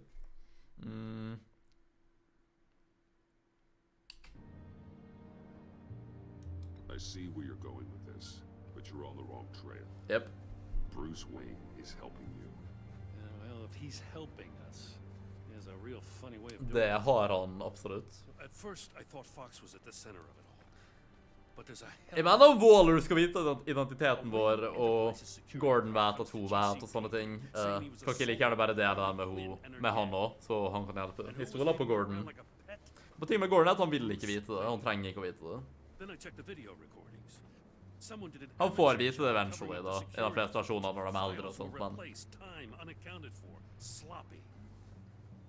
And strike 3, he flashes enough cash at one of my officers to get into Riddler's old workshop. Vel, hvordan fann han ut om det? Why? Ikke veldig diskret akkurat. Wayne even dropped my name with Bullock, like I'd back him up. I mean... Så han hadde ikke gjort det. Bruce Wayne is dirty and he's dangerous. Dirty. Waller knows all of this happened too. Ok, Snapchat bare lyg til meg om at jeg har en notification, det er greit. I need you to bring him in. That's the favor. I can't do it. Vent da. Ja, det her er veldig lolla. Skal jeg bare ta av maska mi? I mean. Skal vi fracture masken vår? But you can. Jo, jeg forteller det, jeg vet det her.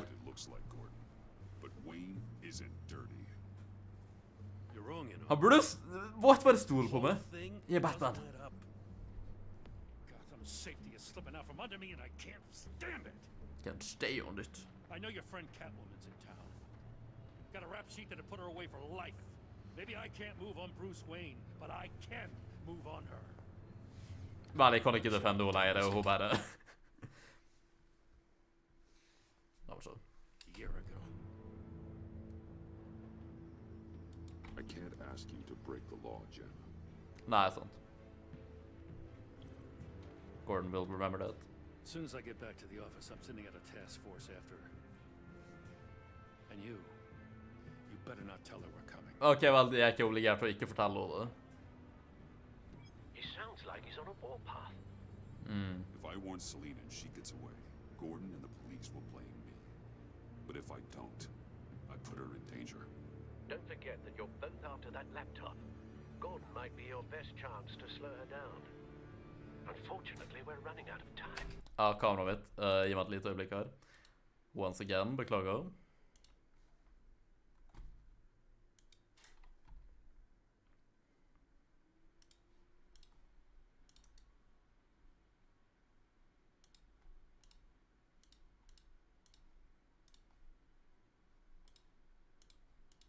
Yes, tilbake.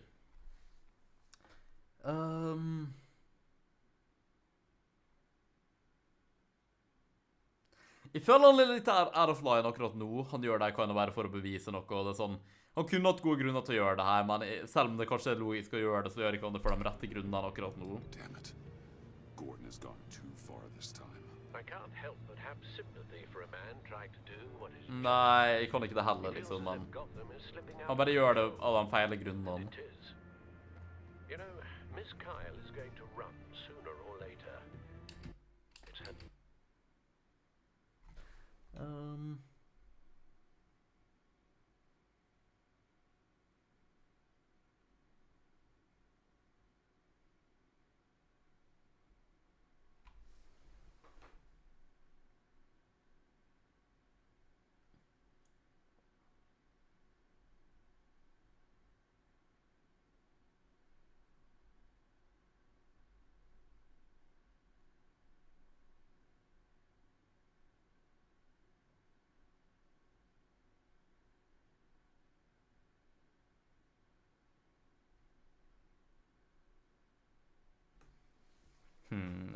Okay.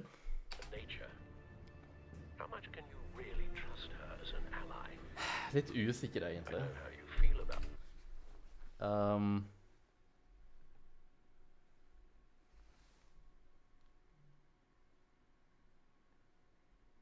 Ok, sorry, vent, jeg må bare sjekke noe. Vent.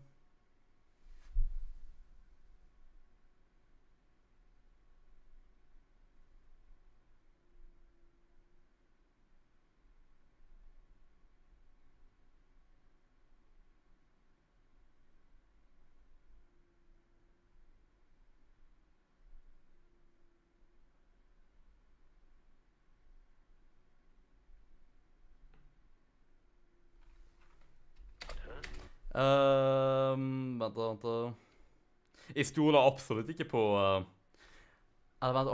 Catwoman. Jeg trodde han mente Waller. Make certain you aren't letting that cloud your judgment. Jeg stoler på meg samtidig, kan jeg ikke. That I know for certain.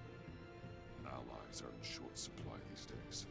I know you've worked together in the past, but circumstances are different. Circumstances. You know what must be done.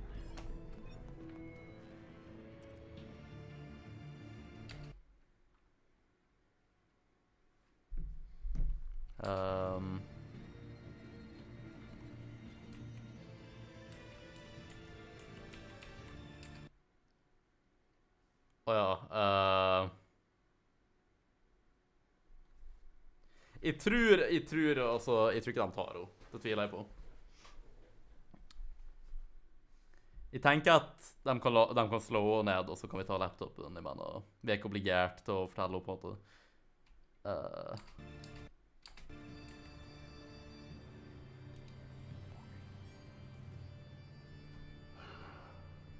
I didn't do it. Splendid.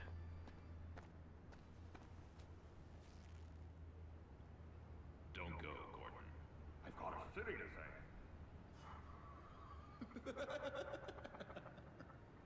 Please, Jim. You have to let me in. Vent, hva søren? Sorry at jeg er distrahert med masse forskjellige ting akkurat nå. Det her er Joker, ikke sant? Hvordan bare er han her? Hva er opp med der? Og han vet ikke at Bruce og Batman er samme person heller, så... Det er sykt komisk, det, man. Hello. So, John. My name's John. John Doe. You don't know me. John Doe. We actually did cross paths once, but, What did you overhear? I didn't hear anything. I just got here, I swear. Oh, this is just... What a pleasure. So nice to finally meet you. I mean... It's just a handshake. Nice I to meet suppose. you, John. Wow. Quite a grip you've got there. That grip. It's a stress ball a lot. I've been waiting over a year for that moment. I'm just such a huge fan of yours. As you should. Here you are, in the As you should be, I guess. looking for mentors, role models. I've come across a few good candidates. You're Batman. Indeed, I am. I don't take on students. Now hold on. Before you accept, here's what I bring to the table. I can get you Riddler's laptop. All his secrets, right there. Right there. The gang who attacked the convoy, they needed to pull off a big score. The point. So what if I steal it from Harley Quinn, no less, and give it to you? But and this is a big but. I need you to promise. Jeg skjønner ikke hvorfor han vil gjøre det her. To Harley. I mean, letting one criminal slip through the cracks every once in a while. Vel, jeg vil ikke fange dem heller akkurat nå, for at de må infiltrere dem og skjønne hva som foregår på en måte. Eller usikker. Det depender litt på hva hun gjør, da. That depends on what she does. If she hurts innocents, then I stop. Ja, sånn, ja. That's... You really... This is what dedication looks like. Det er nok det, det er nok det. If I get the laptop, there is no score, so win-win.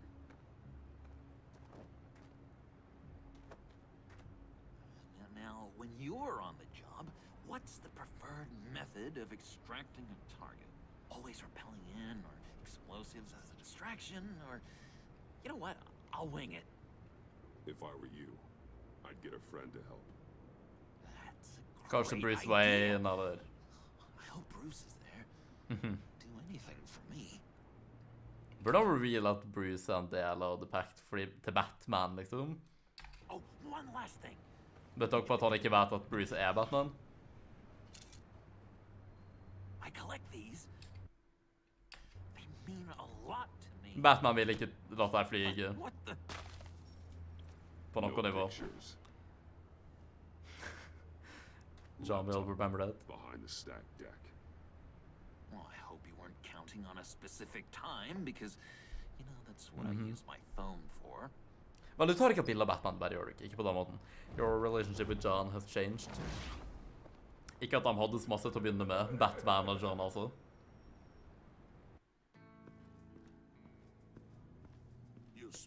Jeg føler bare ser på en interactive film når jeg spiller her. Honor yourself, Timothy. Timothy. If you are the rat, then wear it proud. I would have respect for that. And with respect comes mercy. Greetings. Virkelig? Come with me. As a fellow apostle of technology, I thought you might appreciate this. Ray and I were acquiring components for a device I'll need once we get to the black site. Black site, hva er det? Jeg har ikke følt med nok på storyen egentlig, to be honest. Explosive for the fire failsafe we anticipate encountering. That isn't the impressive detail. As we ran into interference, I determined I would be more efficient if I made smaller versions and employed them as projectiles. Who were they? Hindrances. Oh my god. As you can see, it's been wildly successful. Perhaps Swain Enterprises could benefit from my efforts. These people didn't need to die. There are other ways. Maybe you're better suited for the realm of business. The people you kill there are faceless. We live in a twisted world, Bruce. Better to abide than struggle against it in vain. Bra logikk for å justify det. Why did an alarm go off when it was your job to ensure it didn't? Bane, come on. It didn't. I slipped up. Dangerous time to make a mistake when you knew I was looking for a mole. You're trying to slow us down! No! Look, I want to get paid just like you. I got mouths to feed. Then, when the police arrived, you were nowhere to be found. Hvem er han randomen her uansett? Det er bare en random gud. You know I'm no traitor. I stood up for you. Remember? Come on, man.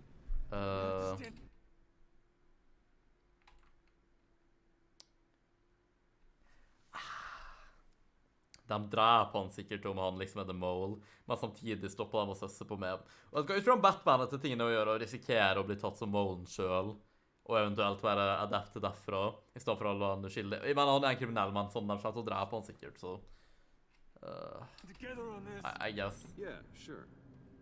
Pretty bold move. Good, yeah. Now why would I do that if I was dirty? I don't know. I'm throwing you to the wolves to cover my ass, right? I mean, I guess. Deft turn, but it's not enough to save you. In fact, your awareness of how to deceive only creates... I mean, go ahead. Not even gonna lie. No. Merely plugging the leak. Ja, han bare gjorde det likevel, ja. Ok. Eller han lever I hvert fall, men... Damn it, Bane. You're running your own investigation.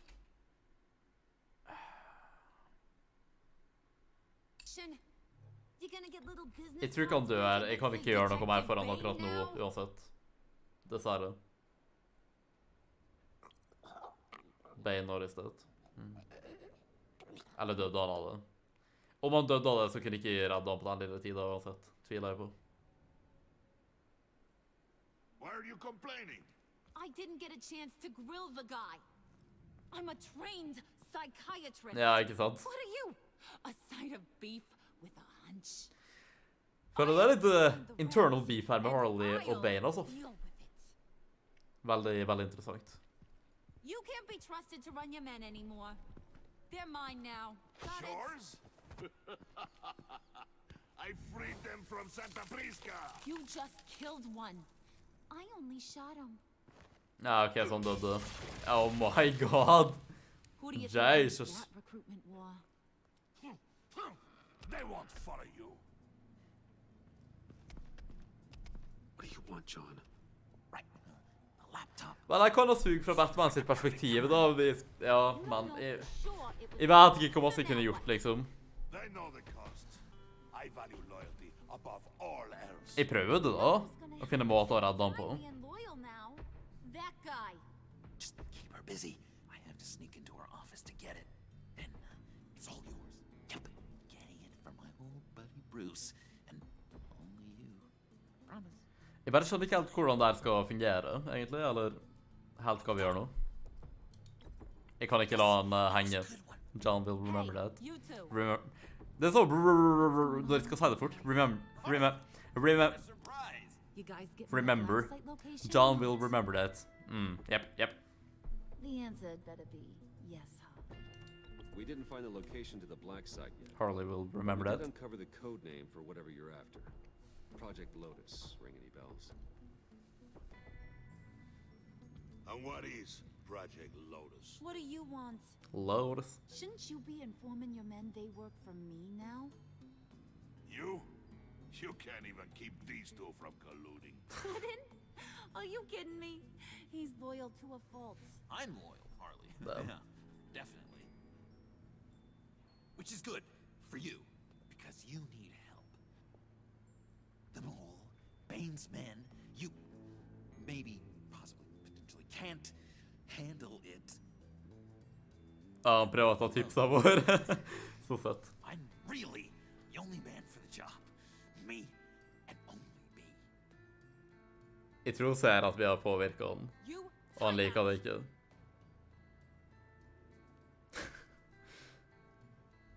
And you, we need to talk.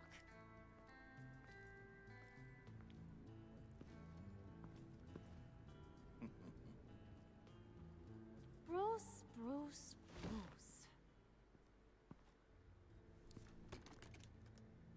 This here's one of my favorite toys. Helps me make boring things into pretty things. Jaha. Can you be a smart guy and guess another one of my favorite toys? Joker. Come on. You can do it. Først jeg tenkte. Is it John? Look at that. There are some neurons firing in there after all. Oh, damn. You two are getting a little too close for comfort.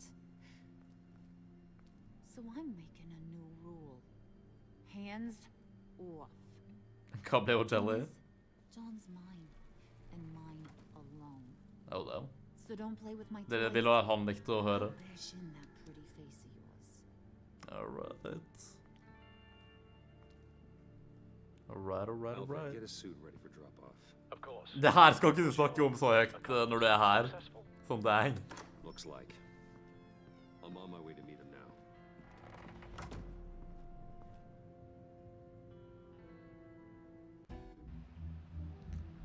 The Stacked Deck, 7:15 AM. Jeg føler at de var i en alleyway som Bruce med Bane. Det siste jeg kan huske liksom første gang jeg spilte det her så langt som jeg kom da. Det var noe i den duren i hvert fall. Jeg husker også noe med Catwoman som var fanget av The Pact, men jeg vet ikke hva som skjedde når på en måte.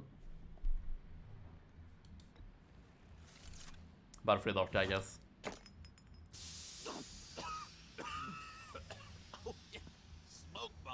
Bare for dramatisk effekt, you know. Did you get it? It didn't feel great. Jeg føler Batman er litt for casual her på noen måter. It felt like there was a little Harley with a halo on this shoulder telling me not to do it, and then a bat on the other whispering, "Just get it, John." Ja, ikke sånn. Jeg liker impresjonen. The halo and Harley the horns. You must run across this in your line of work.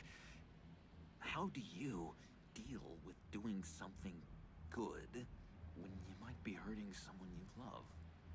Because it's certainly Faktisk et vanskelig spørsmål. quite the opposite, in fact. I serve the greater good, John. I can't let my feelings get in the way of that. If someone I Selv om vi gjør det hele tiden, John will remember that. That makes them my enemy. A black and white world. Eller nei, det kan en motsatt av hva jeg på en måte føler da. Jeg føler at verden ikke er svart og hvit egentlig. Jeg liker ikke når folk tenker sånn, to be honest. Don't you worry. Perseus, I bring you the Gorgon's head. Tar ikke referansen, men alright.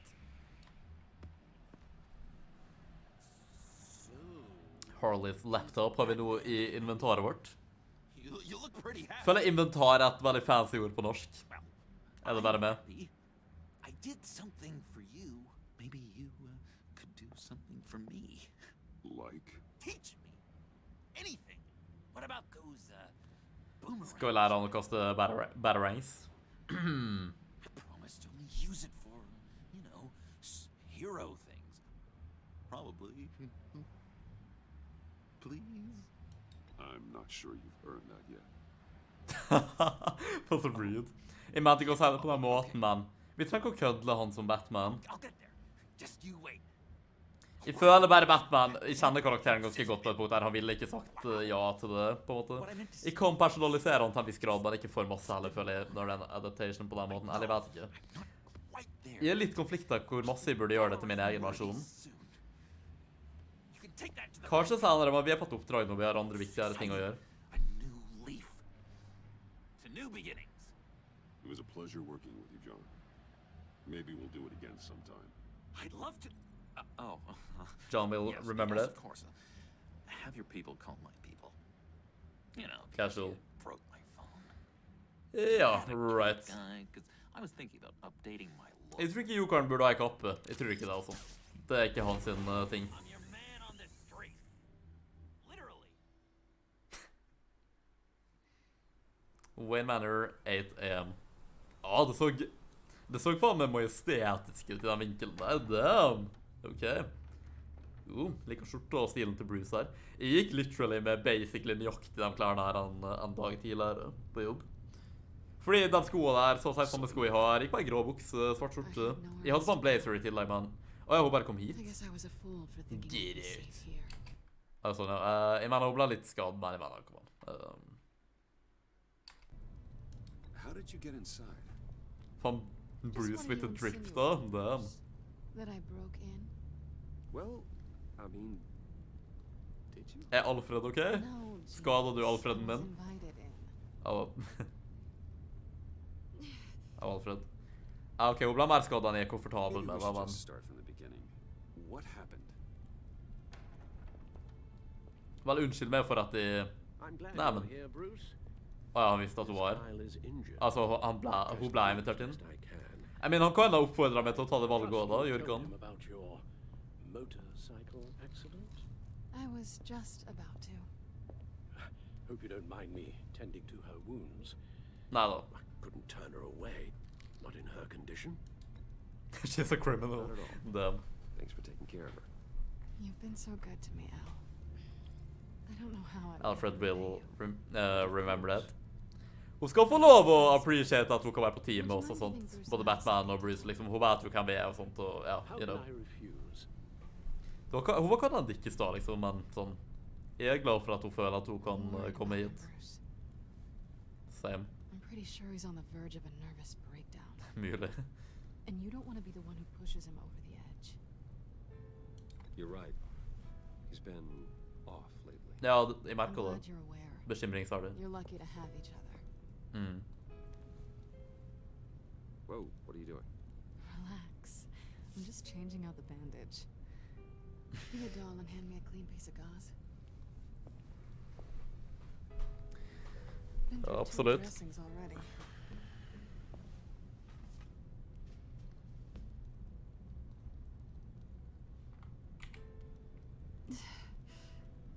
There.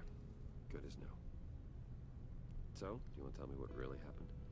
We both know you didn't get this from a motorcycle accident. Right. I was ambushed by your friend Gordon tonight. Det her er nyheter for meg. Jeg har ingenting med det her å gjøre på noen måte. You and Gordon are so tight. Yeah, I knew. Jeg vil ikke lyge heller. He must have mentioned he was coming after me. Jeg vet ikke hva jeg skal fortelle det, liksom. He's a good man, a good officer. So you did know. Du kan ha betraya meg tidligere, og vet du hva, excuse me for at de hadde såpass respekt for, nei vent, hvordan skal jeg jo legge det her? At de hadde respekten for det, og den såpass tiltro til det at de tenkte at, vet du hva, Selina kan ha veldig badass, hun klarer å håndtere seg selv, hun trenger ikke min hjelp på det nivået, liksom. Jeg stoler på at de ikke klarer å ta om den som prøver, liksom. Så de ikke klarte, men ja, det er litt der da, jeg mener, pluss det som nettopp hadde skjedd rett før, I don't know. Jeg vet ikke, det var en vanskelig situasjon, jeg var ikke sikker på valget her, to be honest. Why didn't you warn me? I thought we were friends. I never thought you would give me up. Not to the cops. Jeg mener, to be fair, liksom. Ikke at jeg vil Selina vil remember that. I get life in prison. Veldig counter på at de ikke skulle klare å ta det. Jeg gjør det, men jeg tenkte at det var no way at de klarer å ta det. You know I've always enjoyed it. The tit for tat. It's fun. But tonight, you've taken it too far. Way too Du literally kom til huset mitt og ble stitchet opp etter at du betrayet meg, sånn, the audacity. Jeg mener sånn. Not sorry.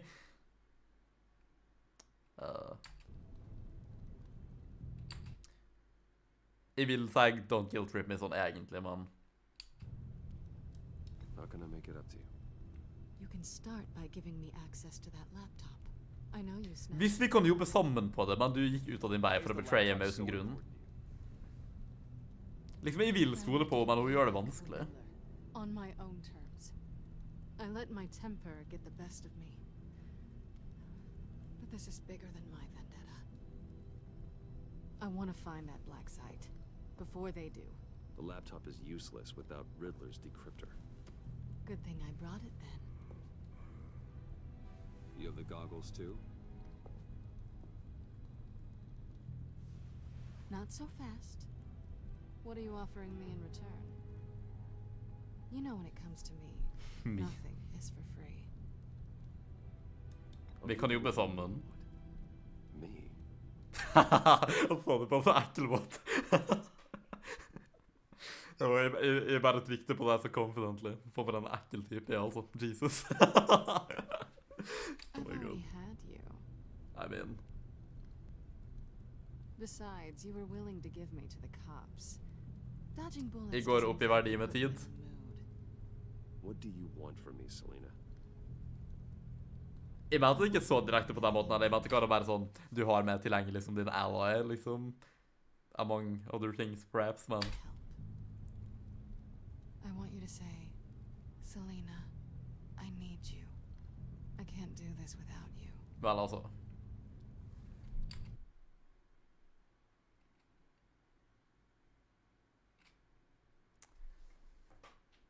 Jeg vet ikke, jeg er et spesielt humør i dag. Jeg kan jo bare føle ikke for comply nå, men I will never need you, det er i hvert fall for kaldt. Enten nummer 1 eller nummer 2, eller liksom en av dem to på høyre raden. Nei, venstre raden.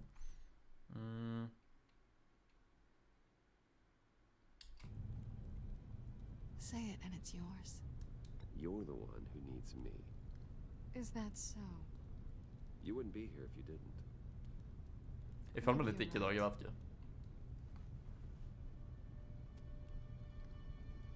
Pluss dansen vi har frem og tilbake.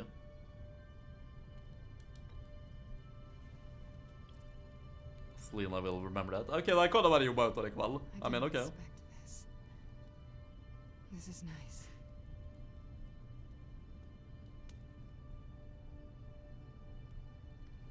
Goggles og decryptor og Harley's laptop. Det det vi har I inventoryet.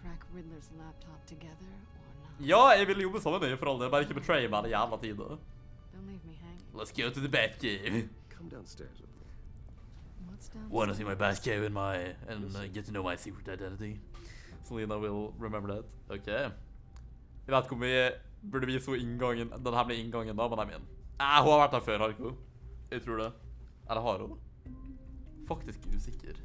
Jeg vet ikke, jeg føler jeg blander så mange forskjellige Batman-historier. Jeg har sett så masse på det. Eller jeg har konsumert så masse Batman-content, you know? Ja, hvorfor skjer det ingenting? Ja, der ja. Nesten. Alright. Jeg liker musikken her. Nice.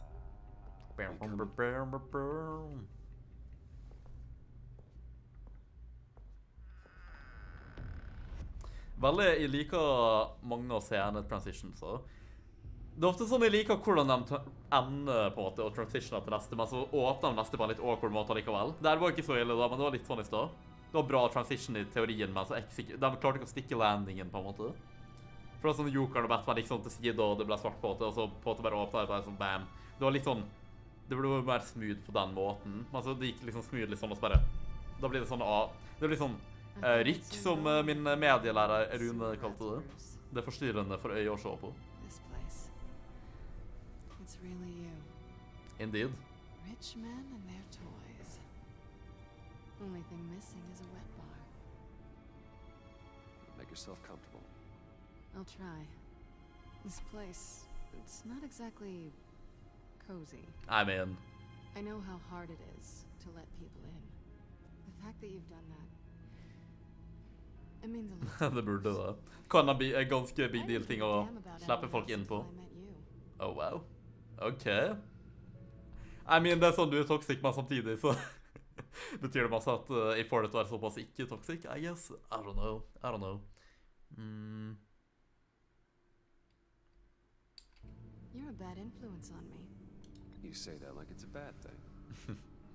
It definitely makes Jeg føler der det mer likeable versjonen av Bruce, sånn kun som seg selv, og ikke liksom at Batman tar opp all oppmerksomheten. I came back to Gotham for a little redemption, but I didn't expect to find it next to you. It's nice.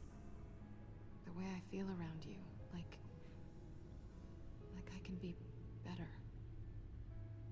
Do you maybe... Jeg føler hun kan være så deceptiv som mener hun det her. Det veldig fint om hun gjør det. Det liker jeg liksom, men jeg vet ikke om jeg stoler på. Hun kan være så deceptiv. Feel the same. Men altså, jeg vet ikke. Ja, jeg alltid skippet den veldig masse, så...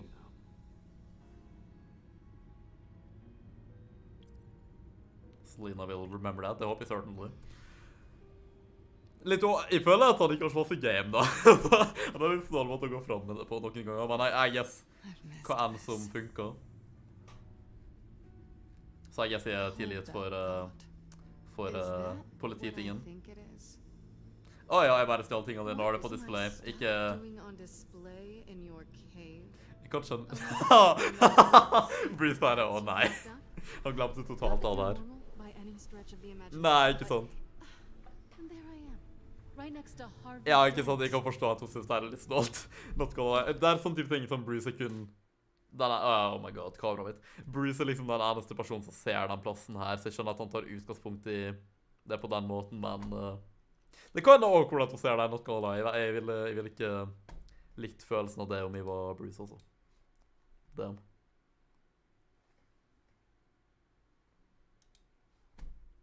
Alright, la meg bare poppe kameraet mitt på igjen her.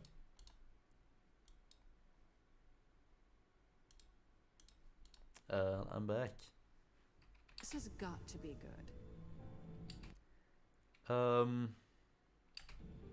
Det var sånn generell ting, I guess. Friends and foes. Reminders. Never took you for the sentimental type. Jeg er faktisk en veldig sentimental person. Memento from Er dere det, folkens? Did you want that? Jeg er veldig sentimental og nostalgisk, egentlig. Knyttet med veldig til ting og tider i livet mitt. Plasser. Og folk, ikke minst. Det er ikke alltid en bra ting, men...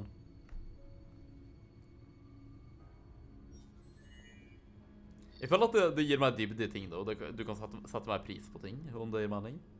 Mange folk er så indifferent om hvor de bor, og om de flytter ut en ny plass og sånn, eller... Ja, jeg var venn med den personen, jeg er ikke det noe leire, whatever, liksom. Jeg bare, I guess ikke er på den måten. Så liksom, til og med folk som jeg har falling out med på det, eller som jeg stopper å være venn med for whichever reason, jeg mener... Jeg føler sånn, om du er vennen min en gang, så er du vennen min for alltid på en måte. Selv om jeg kan være veldig skuffet over en person eller sint på en person, og det kan være til og med at jeg ikke, ok, jeg vil ikke ha det i livet mitt leire, du er ikke bra for meg, venn. Jeg mener, det betyr ikke at hva enn vi opplevde sammen ikke betyr noe leire på en måte, så... Det er forskjellige grader definitivt. Noen folk er sånn basically nesten død for meg, men veldig mange i hvert fall uansett sånn... Jeg setter fortsatt pris på tida med dem på en måte, og jeg bryr meg som regel fortsatt om folk, om de så ikke er i livet mitt leire. Så til og med folk som skuffer meg veldig, veldig dypt, liksom. Det er sånn, til og med dem føler jeg liksom, talk to Alfred in your armory, ok. Til og med dem føler jeg liksom sånn, ok, jeg kanskje ikke vil ha noe med det å gjøre leire, men genuint, jeg håper du er lykkelig, jeg håper du har det bra. Og sånn, om de så gjorde veldig dårlige ting mot meg, så er det sånn, kanskje de ikke ville gjort de dårlige tingene hvis de hadde det bra til å begynne med, liksom. Og i hvert fall sånn, jeg håper du er lykkelig nå, så ikke du gjør de samme tingene mot andre folk som du gjorde mot meg. Om det er mening. I don't know. Nå gikk jeg veldig inn på dype ting her, bare en liten random ting som Bruce sa, som ikke egentlig var connectet til den gang, men oh well. I guess det er fascinerende ting å dele tankene mine om, I suppose. Sanctus.sec Project Lotus, ok. Ja, right, jeg synes alltid det er interessant å gjøre det her i løpet av episode. Update med Gordon her. James Gordon. I trusted Waller or Gordon when I needed help at the arsenal, but our relationship is still on solid footing, even despite his recent demotion. The agency may have a great deal of advantages to offer me, but I know I can count on Jim as a friend to come through for me when I need him. Yep. Absolutt.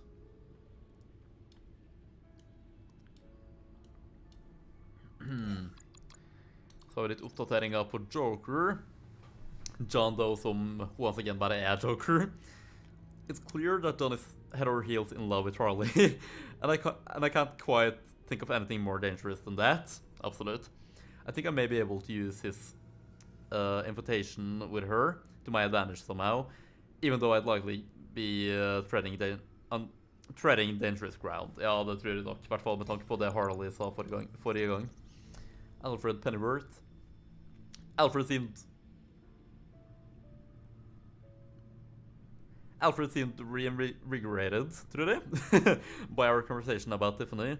I'm glad I could help him begin to work through the trauma he suffered. I just hope his new good mood lasts. Sorry, jeg ser ikke peisen av setninga. Jeg er så incapable av å se hvordan dritt jeg skal snakke når jeg leser ting. I just hope his new mood lasts, and it doesn't relapse into an even worse depression. Ikke sant? Jeg bekymrer meg for han. Tiffany Fox. After I found her in Lucius's secret lab, it became clear that she was investigating her father's death. Tiffany is becoming a complication I'm going to have to deal with. If I hadn't managed to convince her to stay hidden, who knows what Harley might have done to her. I owe it to Lucius to keep I owe it to Lucius to keep her out of harm's way, but I'm not sure how yet. So we have Amanda Waller. I decided to work with Waller for now. Her and the agency's resources could prove to be invaluable in my mission to go undercover in Riddler's gang. But their agency is well known for half measures, and I can't shake the feeling that I might have just signed a deal with the devil. Ja, jeg føler veldig på det der, jeg også, egentlig. Som om jeg skulle sagt det selv. Så har vi The Agency i seg selv, eller Argus, som det egentlig er. Jeg vet ikke om de leder opp til at de skal kalle det for Argus, eller om det er en copywriting, og de bare endrer det til noe slightly annerledes. Jeg er usikker. The Agency was supposed to back me up, but they didn't arrive in time. I stole as best as I could, but the gang ended up being successful in their heist. For an all-powerful government agency, they certainly don't seem as effective as Waller claims they are. Nei, ikke sant. Det var egentlig veldig skuffende. Selena Kyle. Ja, nå får vi filene i det hele tatt, ja, right? Og ikke bare en update. Selena Kyle, also known as Catwoman, an infamous cat burglar of formidable skill. She and I met when...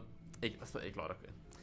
She and I met when we faced off on the rooftops of the mayor's office after she had broken in and stolen a data drive of incriminating information. She briefly dated my old friend and one-time mayor, Harvey Dent. We had a romantic relationship, while she was in Gotham at least. Shortly before I took down Lady Arkham, Selena left town for good. Well, clearly ikke. I still miss her, even after a year of absence. I hope that we can see each other again. If we see each other again, we can pick up where we left off.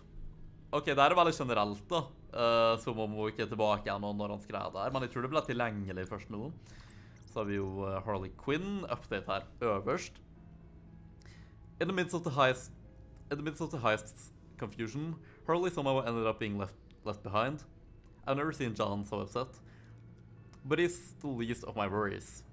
If Harley managed to survive the agency's deployed backup and is able to return to the Pact's subway lair, she's going to be livid. With us all, however slim the chance of her return, I should start practicing dodging her sledgehammer. Ja, jeg vet. Han skrev liksom det som kan ha før hun kom tilbake. Det er veldig rart at vi ser det først nå da, i så fall. Mr. Freeze. Dr. Victor Fries, aka Mr. Freeze, once an upstanding scientist, Freeze turned to a life of crime in order to fund his own research into curing the disease that's killing his wife, Nora. In the meantime, Nora lives in suspended animation in a freeze chamber of his own invention. Knowing his weaknesses for his wife is something to keep in mind for later. I can use this to my advantage if I ever find myself in a tight spot and need Freeze's help, or need to stop him. Tror jeg var fila på han generelt, ja, så har vi Bane. During the Pact's raid on the agency convoy, I tried to stop Bane from murdering agents, but somehow ended up fighting alongside him. Ja, ikke sant, det var sånn, fuck, det var ikke meningen engang, jeg visste ikke at det var det jeg på en måte skulle gjøre. Men ja, jeg guess det var sånn vi tok dem ned på en mer merciful måte enn han ville gjort, og dermed indirekte redda livet deres. Samtidig så vi holdt opp appearances. Well, he seems to be pleased with me for now. We ended up leaving Harley behind in the ensuing chaos. I'm sure she's going to have a few choice words for Bane, and probably for the rest of us, if or when she comes back. Selv om det her har skjedd allerede, så once again, jeg burde oppdatert det mer, føler jeg, men I don't know. Så har vi Harvey Bullock. Jeg tror jeg leser nederst først, fordi det her er en update, fordi jeg mener på at jeg kan ikke huske at vi leste om en original, men kanskje jeg vet ikke, la meg lese originalteksten først. Detective Harvey Bullock has worked alongside Commissioner Gordon for years, but his attitude has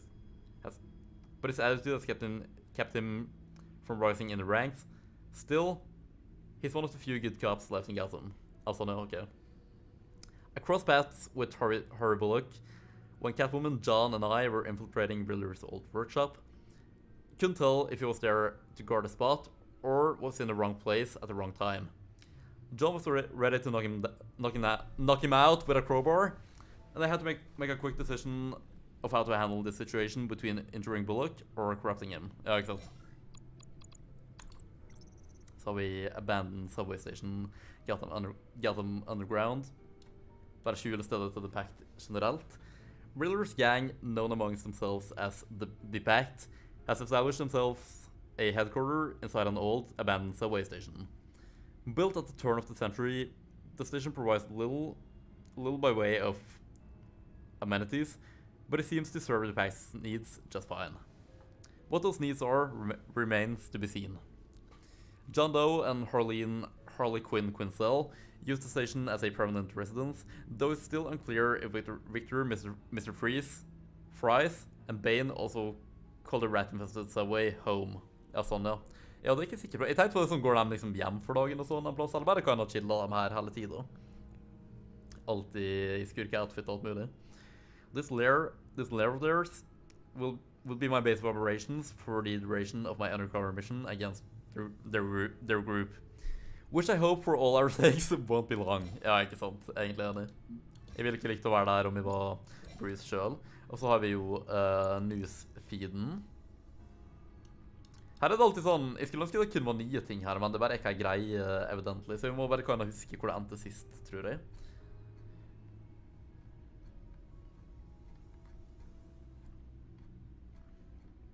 Kanskje det ikke er, eller det burde sikkert være noe nytt, i hvert fall. Der husker jeg.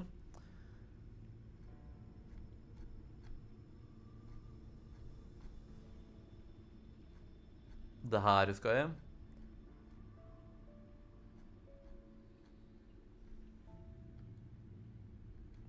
Det her også. Det her tror jeg nok kanskje er nytt, ja. Citywide bombings, distraction for crime spree by Kate Clark. Gotham was rocked by the bombings in the early hours of this morning. While no one was hurt, the explosions left many of Gotham's citizens rattled and suspecting an act of terrorism, especially after the recent attacks of the Riddler. New information has come to light, however. They may dispel rumors of terrorism. Captain Jeffrey Sampras of the GCPD bomb squad confirmed that the detonated bombs were designed to minimize light and sound rather than damage, saying these explosions were meant to cause panic, not hurt people, at least not directly. Additionally, at the time of the bombings, severe break-ins and homicides were reported across the city at some of Gotham's most high-profile establishments. The Gotham brokerage, Gothcorp Labs, and the GCPD's own arsenal have been confirmed by survivors as targets for the break-ins. While the GCPD has refused to comment directly on the suspected link between the explosions and the crime spree, they issued the following statement. The safety of Gotham's citizens remains the police department's top priority, and rest assured that the GCPD is conducting a thorough investigation into both the recent thefts and this morning's bombings. Yep. Det var jo på slutten av episode 1, eller på starten av episode 2 egentlig. Så har vi Batman fails Gotham, criminals at large with GCPD weapons by Max Salaryman Maloney. Ikke Maloney, den crime-familien. Han har i hvert fall, jeg vet ikke, det er usikker. Batman was on site at the GCPD arsenal while the department's armored vehicles garage fell victim to the same crime spree that terrorized the city in the early hours of this morning, but was unable to stop the thieves from killing 2 police officers and one mechanic, and escaping with an unspecified number of APCs and armored personnel carriers. A survivor of the attack, who wishes to remain nameless, claims that the leader of the band of thugs who broke into the GCPD property and fought opposite Gotham Caped Crusader. And fought opposite Gotham's Caped... Nei, hva faen er det fra seg? Jesus, kan jeg få lov å snakke? And fought opposite Gotham's Caped Crusader was something more than human. Ja, var ikke det Bane? På Venom. I've never seen anything like it, the survivor told the Gazette. He was huge, strong as an ox too. He injected himself with something, I don't know what, and I swear he got even stronger. He threw Batman into the wall like he was a ragdoll. That's right, readers. Not even the combined forces of Gotham's police department and the Dark Knight himself can stop this giant and his gang of hooligans from making off with deadly tanks capable of murdering countless civilians. Okay, bare sprer panikk da for all det. I've been ready to accept that Batman was the savior Gotham needed, but this act of incompetence is another reminder that we cannot put our trust in a vigilante who gets to keep his face hidden from the public while we live in fear of dangerous criminals every day. Ja, det er ikke virkelig fair. Jeg mener på en viss grad, men sånn ikke egentlig. Jeg mener, come on. Det hadde vært enda verre om ikke vi var der, og som Batman er åpenbart mer OP enn din average politimann, liksom. Men jeg guess han forventer at Batman skal være veldig, veldig OP og feilfri hvis han skal tillate han å på en måte roame fritt på den måten som han gjør. Så jeg kan kinda skjønne det, men det er fortsatt litt unfair, da. Riddler's dead, agency confirms by Connor Barden. After a deadly reign of terror that resulted in an untold number of victims, the notorious masked madman known only as the Riddler, the Riddler has been confirmed dead by government law enforcement by government law enforcement group called the Agency. Jeg føler at den setningen var ufullstendig skrevet, så det var derfor jeg stusset litt på den, men ok. The Agency has claimed responsibility for the takedown of one of Gotham's most notorious criminals, stating only that the Riddler was found at the harbor with civilian hostages during the explosions that shook the city, adding that he and his goons were heavily armed. It is still unknown whether or not Riddler was involved with the bombings, though an inside source tells the Gazette that he is not currently being considered as a suspect, even a prosperous one in the alleged acts of terrorism. While the agency and GCPD have yet to confirm the circumstances which led to Riddler's death, Gotham may sleep easier tonight knowing that one less murderer is on its streets. Yep. Så har vi her Batman missing after fight with Mammoth Luchador, tror jeg. Hva enn det skal bety? By Julia Martins. Disturbing reports has surfaced. Jeg klarer ikke tonefall I dag, jeg vet ikke, sorry, jeg beklager. Disturbing reports have surfaced that suggests Batman, Gotham's defender, may have been mortally wounded in the early hours of this morning at the GCPD's arsenal. An eyewitness and survivor of the fatal assault on the arsenal said Batman was hurt bad. Their leader did a real number on him. I tried to get him help, but I don't know if I got there in time. Honestly, I don't know if anyone can survive a concrete slab falling down on them. Not even Batman. Ja, ikke sant. Det var ganske ille, faktisk. Vi var faktisk genuint I trøbbel der. Their leader is described as an enormous man with tattoos and superhuman strength, wearing a luchador, or Mexican wrestler mask, as confirmed by several witnesses to this morning's incursion. This still unnamed man should be considered armed and dangerous, according to the GCPD, who also urged civilians not to approach him and call the police immediately if seen. Ja, absolutt ikke approach Bane på egen hånd, herregud. Til og med Batman klarer seg til å gjøre det.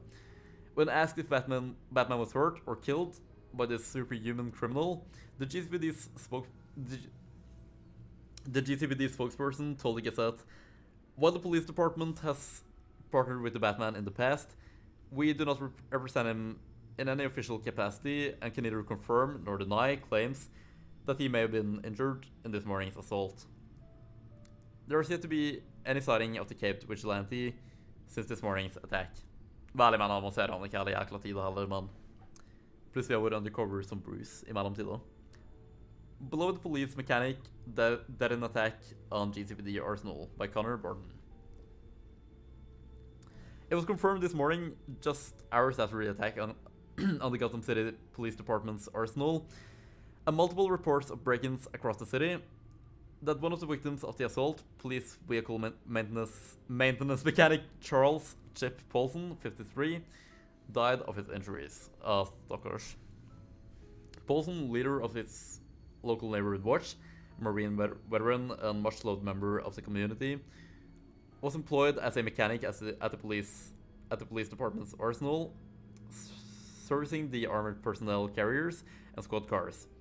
The arsenal was broken into in the early hours of this morning, just after the explosion that erupted across the city, and during the other deadly assaults on Gotham's brokerage and Gothcorp labs that resulted in the loss of dozens of lives, including Paulsons.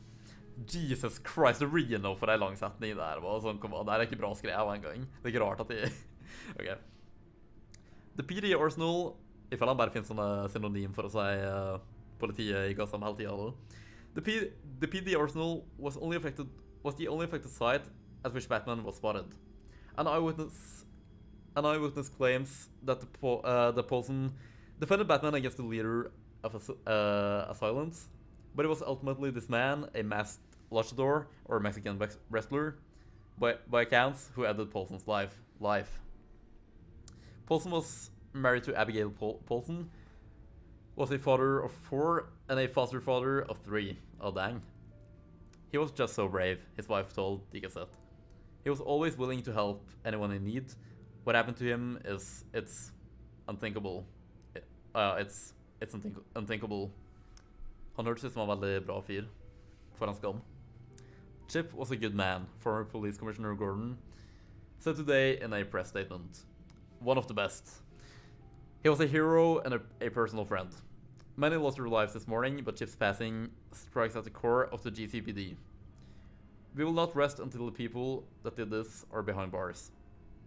The public memorial ceremony will be held for Paulson and the other fallen officers outside the Gotham Police Department's precinct tomorrow night. Bruce Wayne on the Decline by Mark Phillips. Ok, gå litt videre nedover der. Gotham billionaire and infamous playboy Bruce Wayne was spotted today at the local watering hole and dive bar, the Stacked Deck. Patrons claim to have seen him drinking with a thin, green-haired man, identified only as John. Ja, folk så det, ja, flott. Håper han ikke så oss når vi satt på kaféen. Jeg bare ser for meg paparazzi-bilder, det er bare dude, what? Ser meget sånn ut. De kan sikkert identifisere han uansett fordi han var I Arkham. Om ikke offisielt, så I hvert fall dem som vet det, på en måte. This sorting with Gotham's cedar underbelly is just another in a line of negative publicity the young business tycoon has been garnering. After his assault on one-time Wayne Enterprises CEO Oswald Cobblepot last year, which briefly landed Wayne in Arkham Asylum, the billionaire has led to contend with an investigation into the deadly explosions at Wayne Tower, which led to the death of one of the head of Wayne Enterprises Research and Development, Lucius Fox.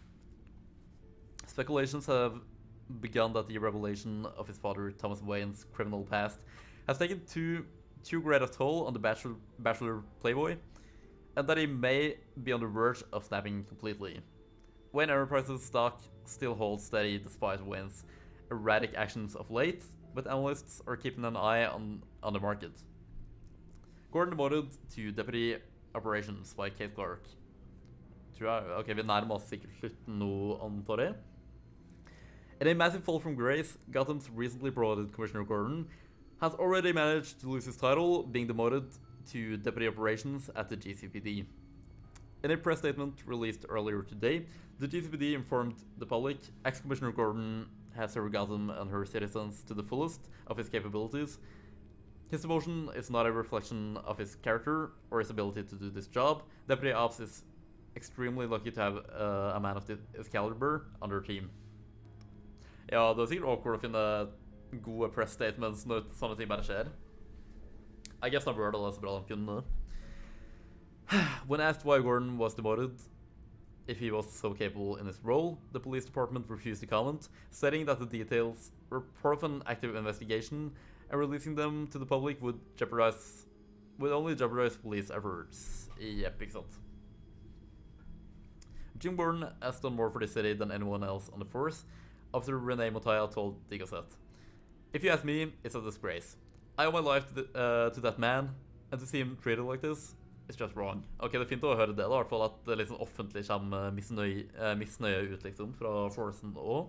At ikke alle sånn, ja, vi enige der, og det burde ha skjedd liksom, og vi er glad det skjedde. Vi støtter det. Though a few names have been floating as possible candidates for the role of police commissioner, the GCPD has yet to name a replacement. Jeg håper de ikke rekker å gjøre det før han kommer tilbake igjen, at det er bare en midlertidig ting. Agency takes over crime spree investigation. GCPD confirms today that they have given the agency control of their investigation into the recent break-ins throughout the city. At least 12 people have been confirmed dead in the relation to these events, including 3 police commissioners and 5 city employees. Confusion about and within the investigation has been cause of concern for Gotham's citizens. Residents are calling for a stronger police presence throughout the city, as well as answers about the attacks themselves. So far, no suspect has been apprehended. Historically, the agency and GCPD have rarely worked in tandem. It was a joint investigation decades ago that pitted 2 against the Riddler, one which ultimately ended in failure. Many have called into question the organizers' ability to efficiently deal with the group responsible for the citywide attacks. A GCPD spokesperson told the Gazette, while the agency might be leading the investigation, rest assured they have gotten PD's full cooperation. More on the story to follow as information is made available. Okay. Agency Convoy attacked. Where was Batman? By Julia Martins. Det er bare trå shade på Batman hele tiden, med hver anledning. I guess that's fair spørsmål, da. Det typisk av å vise opp på sånne ting. An armored convoy belonging to the agency was attacked last night by the group responsible for yesterday morning's assaults across the city. The agency is reported to have been transporting unidentified cargo when it was disabled by an electromagnetic pulse, which left 3 blocks of downtown Gotham without electricity. While Gotham gas and electric struggles to restore power, citizens are placing blame on the GCPD and on Batman. Eyewitnesses claim the GCPD raised the bat signal to alert him, but there are no reported sightings. Rumors of the masked hero's death have proliferated after Batman's clashed unsuccessfully with a dangerous luchador during yesterday's attack on the GCPD armory. This same figure was seen at last night's raid on the agency convoy, along with what witnesses are describing as a clown, a gymnast, and a blue man. Agency backup was too late to arrive on the scene and unable to prevent the terrorist group from escaping. The GCPD couldn't comment on Batman's mysterious disappearance. In a press statement, however, they confirmed that the attacks on the Gotham Broker's House, Gothcorp Labs, and the GCPD Arsenal appear to be from the same group who perpetrated the attack on the convoy. They went on to say the agency is working diligently to apprehend this group of terrorists. We at the GCPD are doing everything in our power to assist their efforts. Yep. Hva da voldsomt masse her nå, man er ikke å få det med. Family begs Gotham citizens for help in finding missing couple, by Kate Clark.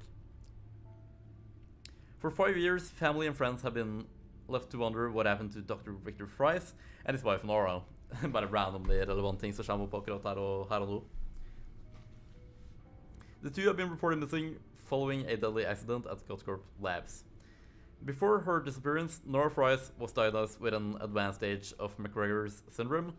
McGregor's is a rare terminal illness for which there is no known treatment.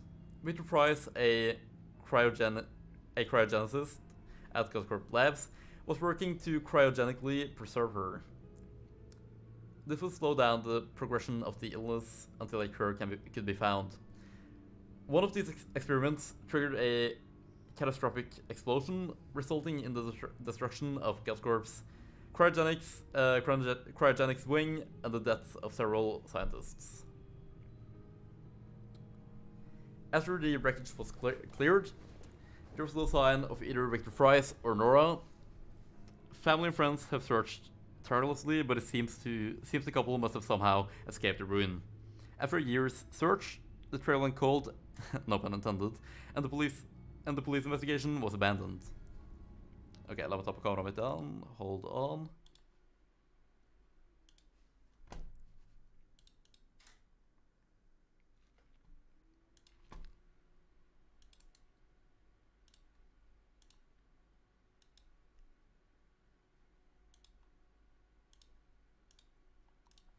Sorry, jeg føler jeg har veldig lav energi nå til å både konsentrere meg til å lese her ordentlig, og det var veldig masse tekst i dag også. Og det er sånn generelt. Begynner å bli veldig sulten og sånt egentlig, så, men vi får bare pushe gjennom, I guess.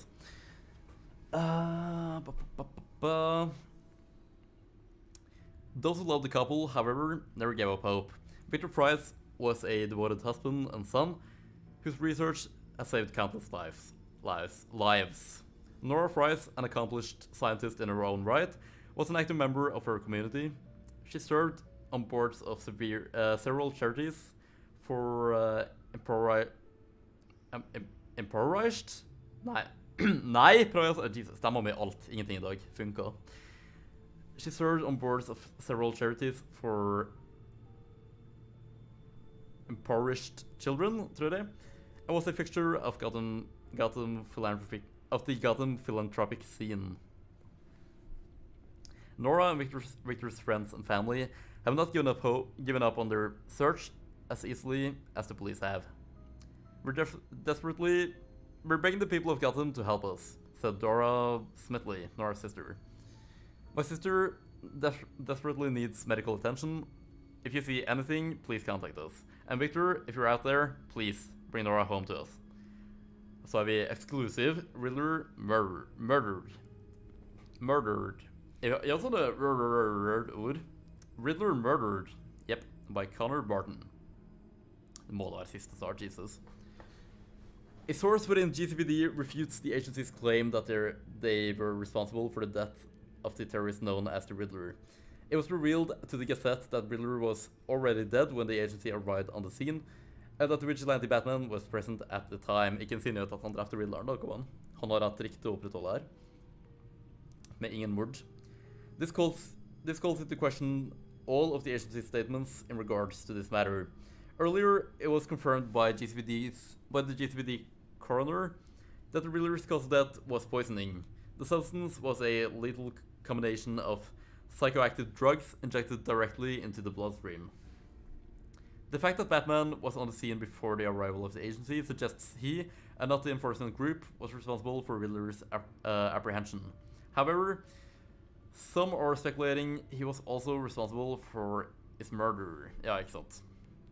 The possibility of the Cape Crusader breaking his well-known moral code to put an end to Riddler's threat was heavily in the hearts of Gotham's citizens. Ja, ikke sant, det er well-known til og med, så da burde jo ikke hoppe til konklusjonen med en typisk media.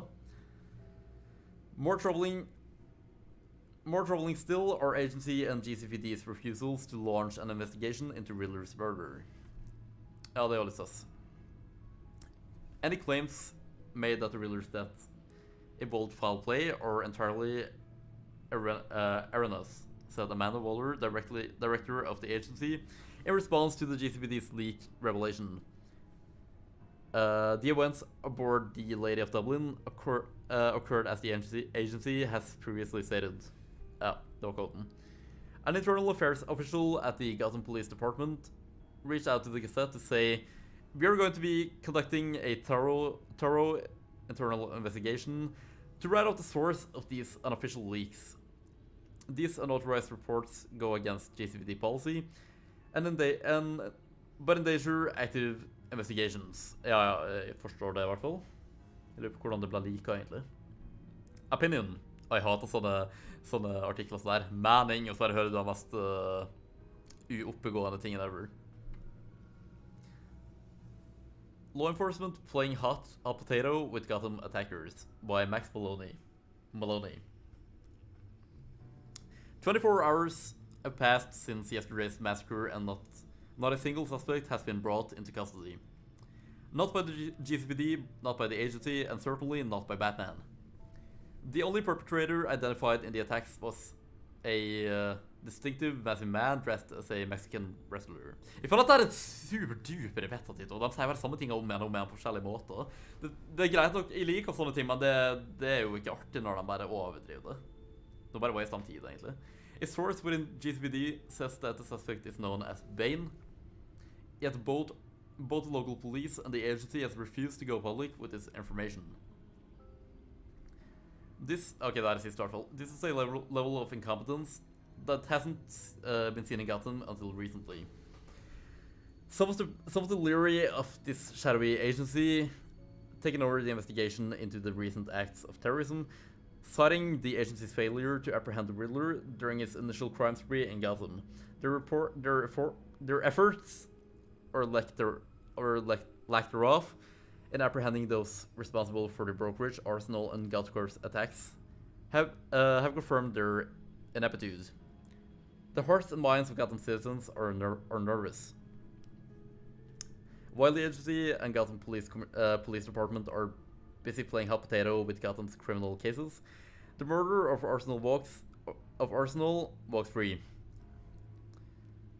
Free to terrorize Gotham with the weapons he and his villainous associates have already used against the agency itself in an attack on one of their convoys. Batman is missing or presumed dead since his face-off with Wayne, and law enforcement is unable to bring the terrorists to justice. It's clear to this reporter that Gotham's citizens had no one to rely on but themselves. Be safe out there. Jeez. Motiverende ord også. Helt virkelig moralen oppe. Ok, Jesus, det tok litt jækla lang tid. Beklager. Jeg kjenner at jeg begynner å bli ukonsentrert nå. Jeg tror jeg har fått i meg for lite mat i dag. Så, men vi spiller ferdig episode altså, uansett hva. Det gjør vi certainly.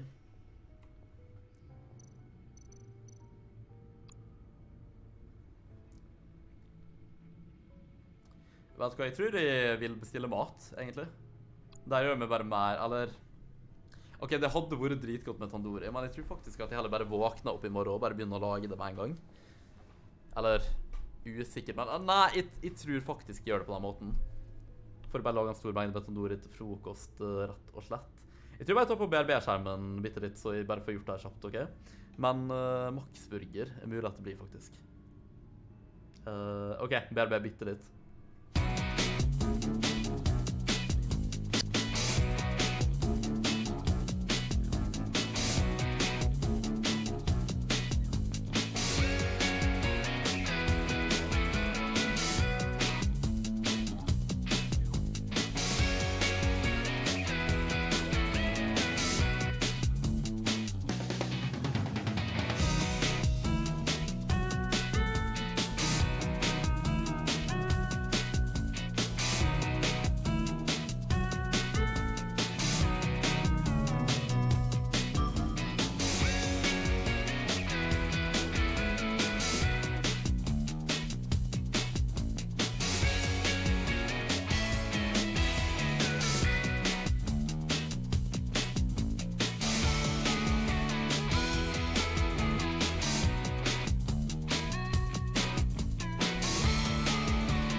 Yo, jeg tilbake. Så at Kaina var borte en stund, og nå legger det uten grunn der. Lol. Jeg fikk bestilt litt mat, så da er vi i hvert fall på med det. Det burde komme ikke så alt for lenge. Det er faktisk mulig å ta en liten spisepause, og jeg beklager at den streamen her er så av og på, men progress får vi i hvert fall gjort uansett. Jeg tenker bare at jeg er litt sånn chill om det i dag. Sånn, ok, streamen varer så lenge den varer. Om det så blir litt pause her og der, får det bare være sånn. Men det er sikkert sånn over en time til maten min kjenner, så kanskje vi er ferdig innen da uansett. I don't know, vi får se. Men jeg trenger mat, og honestly ikke motivert til å begynne å lage mat sånn fra bunnen av. Rett at streamen er ferdig, og i hvert fall, jeg vil ikke ha en faktor som på en måte stresser meg til å bli ferdig, you know. Så ja, det kan være det også. Så jeg bare fortsetter. Her er Catwoman-mementoen. Vi har jo vel egentlig sett på alle dem her fra før, og vi har jo lest dem før også, jeg gidder ikke å gå gjennom dem igjen på den måten. Den her tror jeg Nido, det er den faktisk. Regler, International Criminal Mastermind. Dark ghost out of Gotham's past, who has returned to strike fear into the city's heart once again. I was able to stop him, but at great personal cost. Unfortunately, just as he was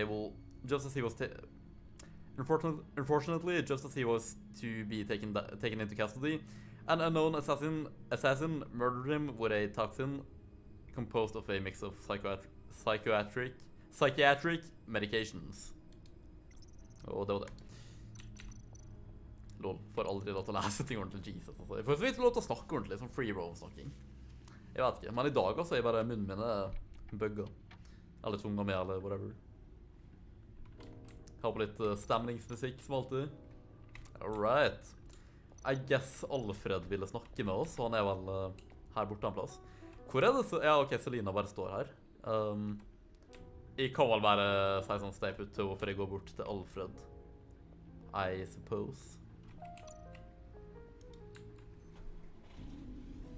Flex, flex. It's over 600 horsepower. Selina bare, wow, damn.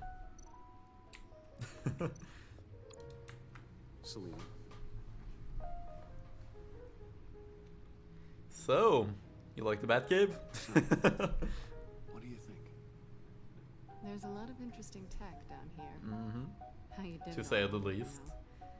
And it's more hospitable than the abandoned subway those maniacs call home. Ja, faktisk, og det er feil. Just barely. Ja, ikke sant.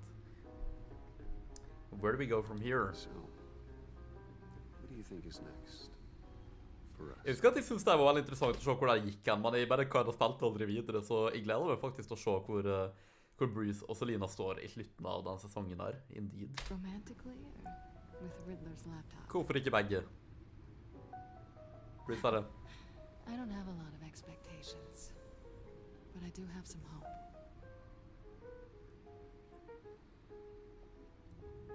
Bruce bare got it. Skal jeg sjekke om det er mer å si? Sikkert ikke. Can't that supercomputer go any faster? Det er alltid så artig å dra samtalene unødvendig ut, bare for å se hvordan karakterene reagerer på det. De har brukt tid på å få liksom, designe inn forskjellige reaksjoner, så av og til bare acknowledge en sånn, ja, skal du stoppe på liksom, waste tid der? Det er artig å se. Ja, ok. Her både Dramik og legge inn flere responses enn det, så vi kommer nok ikke lenger der. Ok, jeg vil høre hva Alfred hadde å si. Alfredo.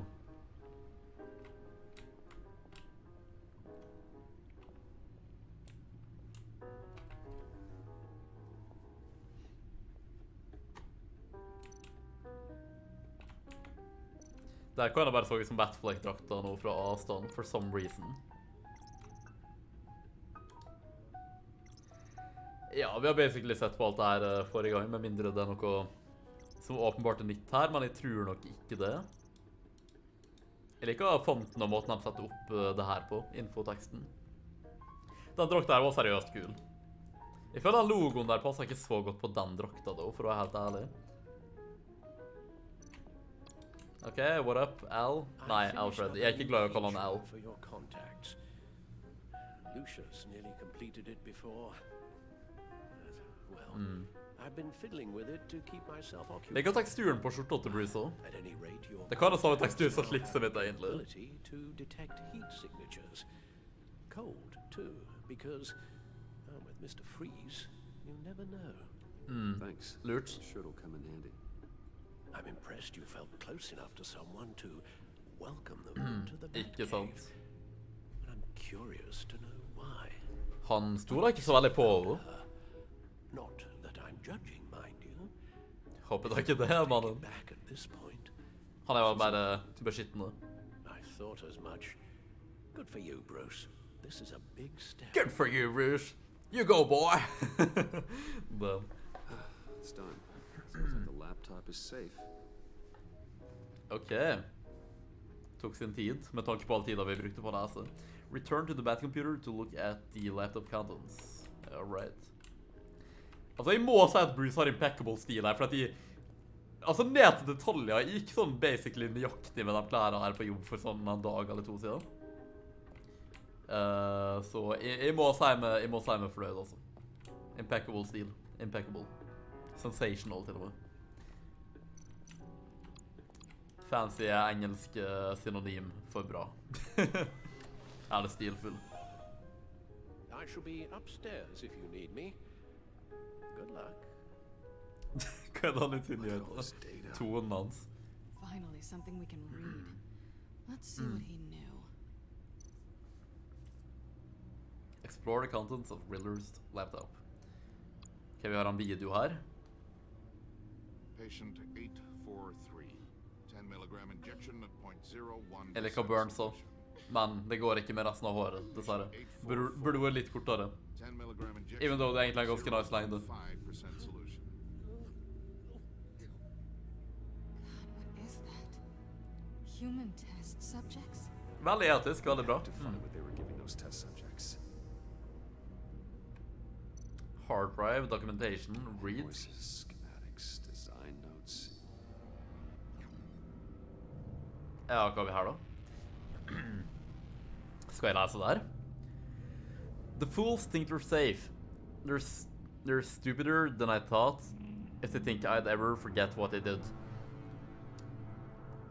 If they think I'd ever forgive. I'm closing in on them now. I know who their supplier is, and that means I know where they moved their twisted operation. They're in Gotham, hiding in plain sight. Well, not for long. Enigma sikkert. Riddler must have been talking about the location of the black site. His obsession with data left us an incredibly thorough paper trail. Look at these manifests. Bodhi's Spa. Strange place for delivery of virus incubators. This must be what Riddler means by Whitewashing sikkert. Hvitvasking på godt norsk, selv om det ikke heter det.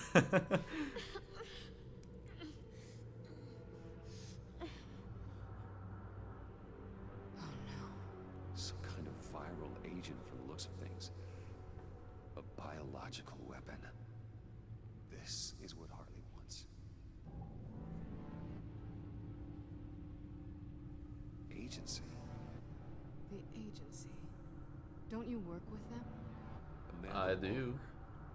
She runs the agency. Nei, kanskje jeg gjorde ferdig episode 3, og jeg synes jeg husker at det endte med en revelation om the agency. Jeg skal ikke si det i tilfelle jeg skal feil, eller i tilfelle jeg skal rett sånn egentlig. Om det aldri skjer, så kan jeg si det om jeg husker på det senere, det jeg tror nå, men... Det var en veldig stor revelation, men jeg var sånn, det gir ikke mening hvordan henger de sammen, og så fant jeg det aldri ut, for at jeg spilte aldri videre. The agency was working on a virus. Ja, vi ringte sånn casually, ok. Bruce, what on earth? I just saw it with my own eyes. How do you... Is that what Quinn's after? Yes. I found the black site. Hiding in the middle of Gotham at the Bodhi Spa. Okay. I promise we'll get to the bottom of this. But I need bottom. you to trust me. Meet me at Wayne Tower in 15. I'll tell you what I know. Harley was asking if the goggles are ready. I'll go back to the subway, see if I can keep her busy. Thanks, Selena. Benefits of partners. Be safe, Bats. Lyden. You too. Blir sånn, jeg er ikke vant til det her. Men skulle hun bare holde fortet her, liksom? Eller, I guess, ja, hun burde egentlig bare chille i Wayne Manor, egentlig. Hun ganske skadd fortsatt. Jeg elsker kameraet mitt! Wayne Tower 9:45 AM. Lite øyeblikk. En vakker dag skal jeg fikse det. Dette det tekniske problemet mitt som har vart lengst. De begynner nesten å få sentimental tilknytning til det. I stedet for at de kommer til å sovne da vi noen gang klarer å fikse det. Not. I'm back.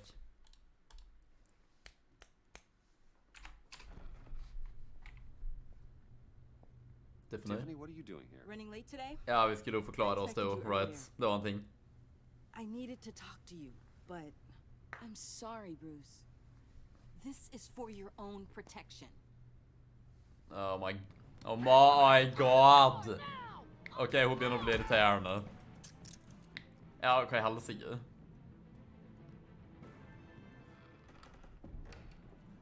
Bruce Wayne? Ja, så det her bare skjer.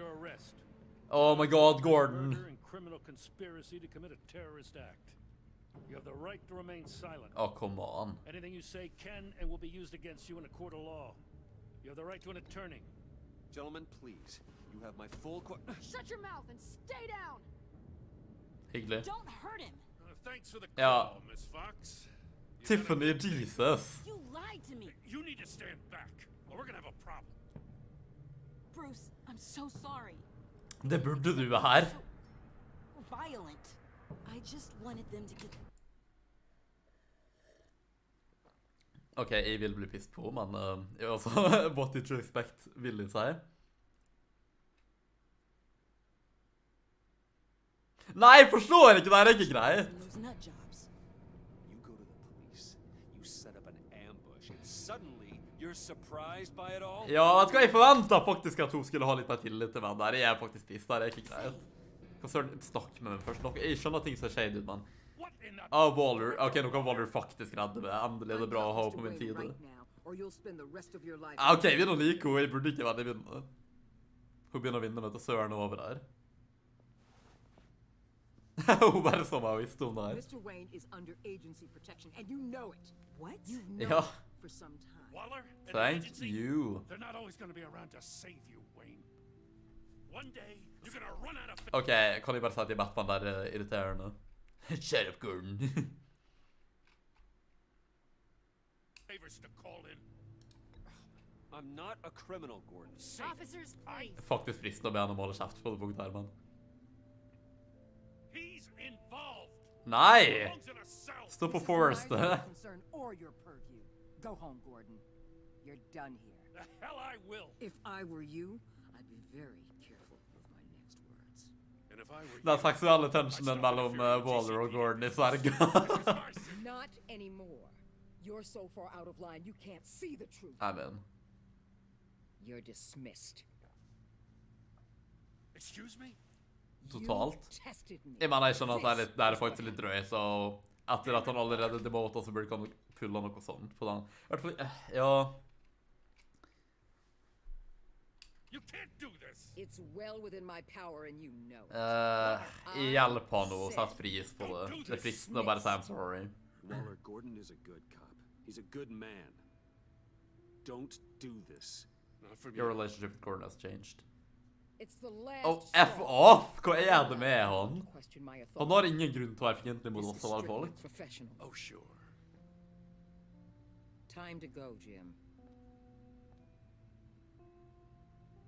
Gordon, han har fine burns, han.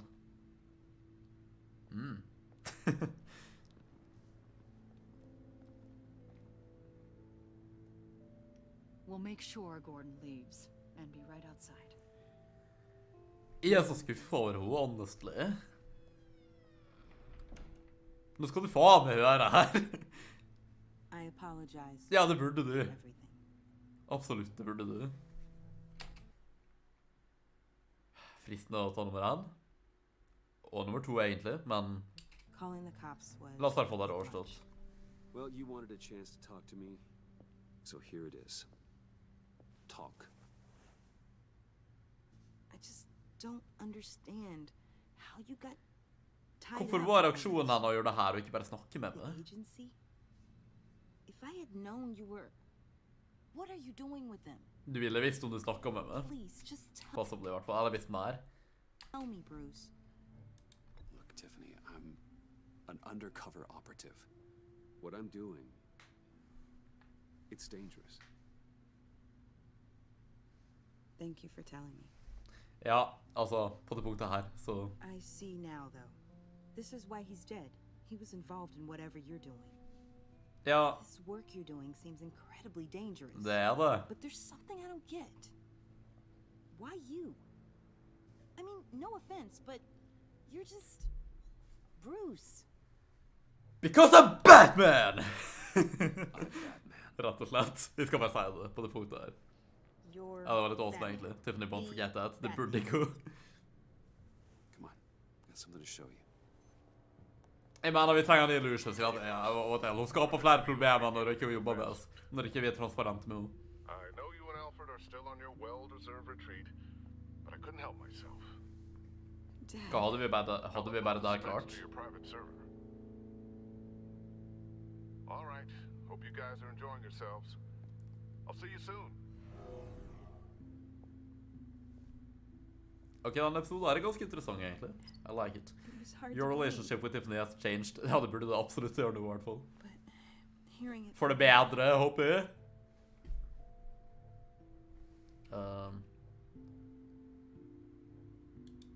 The truth is, there wouldn't be a Batman without your father.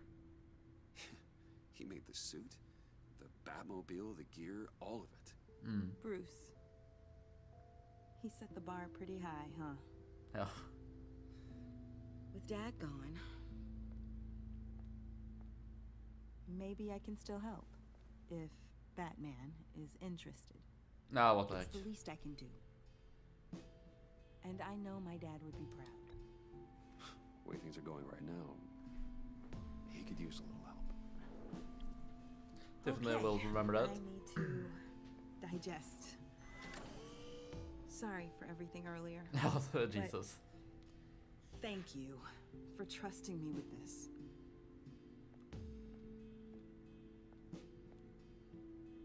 I'm only saying we might be pushing him too hard. Nå skal ikke ha noe mer fra det, ok? Ingen flere problemer nå. Altså, damn. Nå forventer jeg kooperasjon så til de grader. Nei, men hello. I know you have some questions. A few. Care to explain why the videos I saw said this virus was an agency experiment? Ja, det litt sånn. Years ago, I was brought in to rectify the agency's past mistakes. Rectify? Or failing that, to cover them up. One mess in particular dealt with Black Ops experiments. Human subjects. Kind of amoral science that makes your skin crawl. Ikke... They were a division that was shut down. Never mind. Long before either of us joined. But evidently, they went underground. This is our worst-case scenario. With Sanctus off the leash, this research poses a global threat. If I'd known where they set up their den, I would have taken them out years ago. I don't buy it, Amanda. What do they call you? The wall? Ja, ikke sant. You're not one to let things slip through the cracks. Nei, det er snålt. I know. Ja, hun virker for incapable. Jeg kjøper det ikke helt, det er noe veldig søsser. It's given me an idea. Eller noe, ikke søsser off, egentlig, rather. Det er noe off. Without them starting a war or blowing up the entire block just to cover their tracks. We know it's tricky, but leading Harley and her gang into Sanctus might allow the two problems to take care of themselves. I guess. They have Riddler's info. They have a way in. And you're undercover with them. At least with Sanctus and the Pact at each other's throats, the agency can act quickly, clean up, and minimize casualties. It's unorthodox. But a strike like this will keep damage from spilling onto Gotham streets. I'm not willing to let anyone die, even them, just for the sake of this plan. What about Gotham? It's cold calculus, but it's the best way. Look, for now, just go and check this place out. Right now, as yourself. You don't want them to know Batman is on their tail. I bet you're the type of guy who has some expensive surveillance equipment. We have your back, Bruce. We'll be right behind you. Keep me in the loop so I know what my team and I might Ok, det kan jeg episk akkurat nå. Fences, security, whatever. Nice. Their lives are in your hands, Bruce. As well as the fate of this city. Vel, takk for I know you might have backup. reservations about working with Harley and her crew like this. Sometimes you have to use bad people to do good things. Jeg håper ikke hun snakker om meg her. Eller kanskje hun snakker om seg selv, egentlig. Burde egentlig. Bodhi Spa, 11:30 AM. Det gir egentlig mening at jeg leser dem der høyt, fordi de er bak facecammet mitt sånn genuint, så man ser ikke det på stream. The Bodhi Spa. Master Bruce. Ja, jeg tror det her vi møter på Bane nå, og jeg tror ikke spilte lenger enn det. Eller kanskje. Det var kanskje noe av det siste jeg gjorde, i hvert fall. Deng, jeg gleder meg til episode 4, og i hvert fall 5. Jeg tror jeg skal gå og sjekke nøyaktig hvor langt jeg kommer, og så jeg vet det confirm ikke.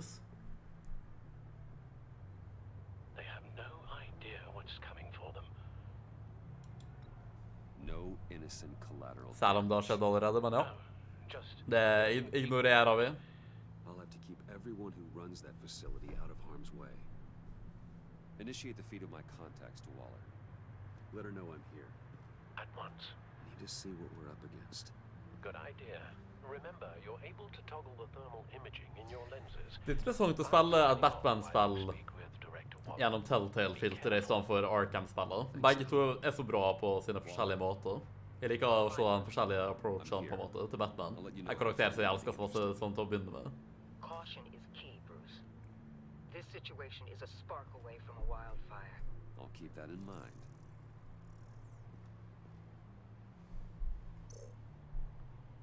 Look around to gather intelligence. Look at. That access door is connected to the spa. Så Detective Vision på linsa med Detective Vision. Jeg synes det var veldig kult. Der gjorde de jo også i The Batman, og generelt bruker masse Detective Vision i Arkham-serien. Jeg guess de gjør det på den måten her. Use the scroll wheel to isolate a temperature. Ok, det er kult. Så vi har noen her inne. Handprint. Traces of heat signatures. Someone was here recently. Maybe Garns.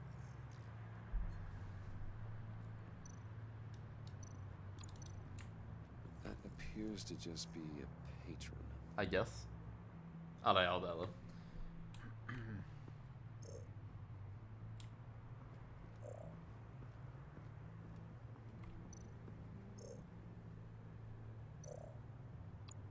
Heat pipes.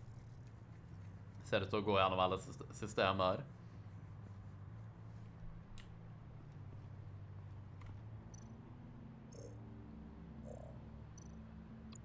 Looks like we have a receptionist behind the front desk. Ok, så 3 personer inne totalt thus far. All too easy to hide a gun under that desk.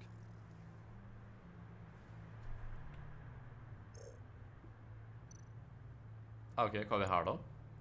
Security panel. I see a security panel inside the building. It could trigger an alarm system of some kind.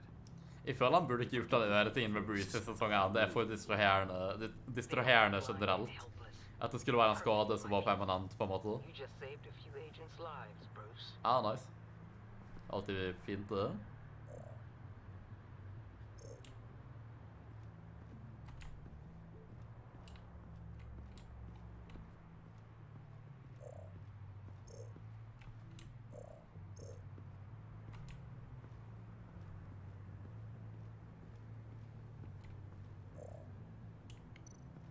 Enda en patron her inne, eller person.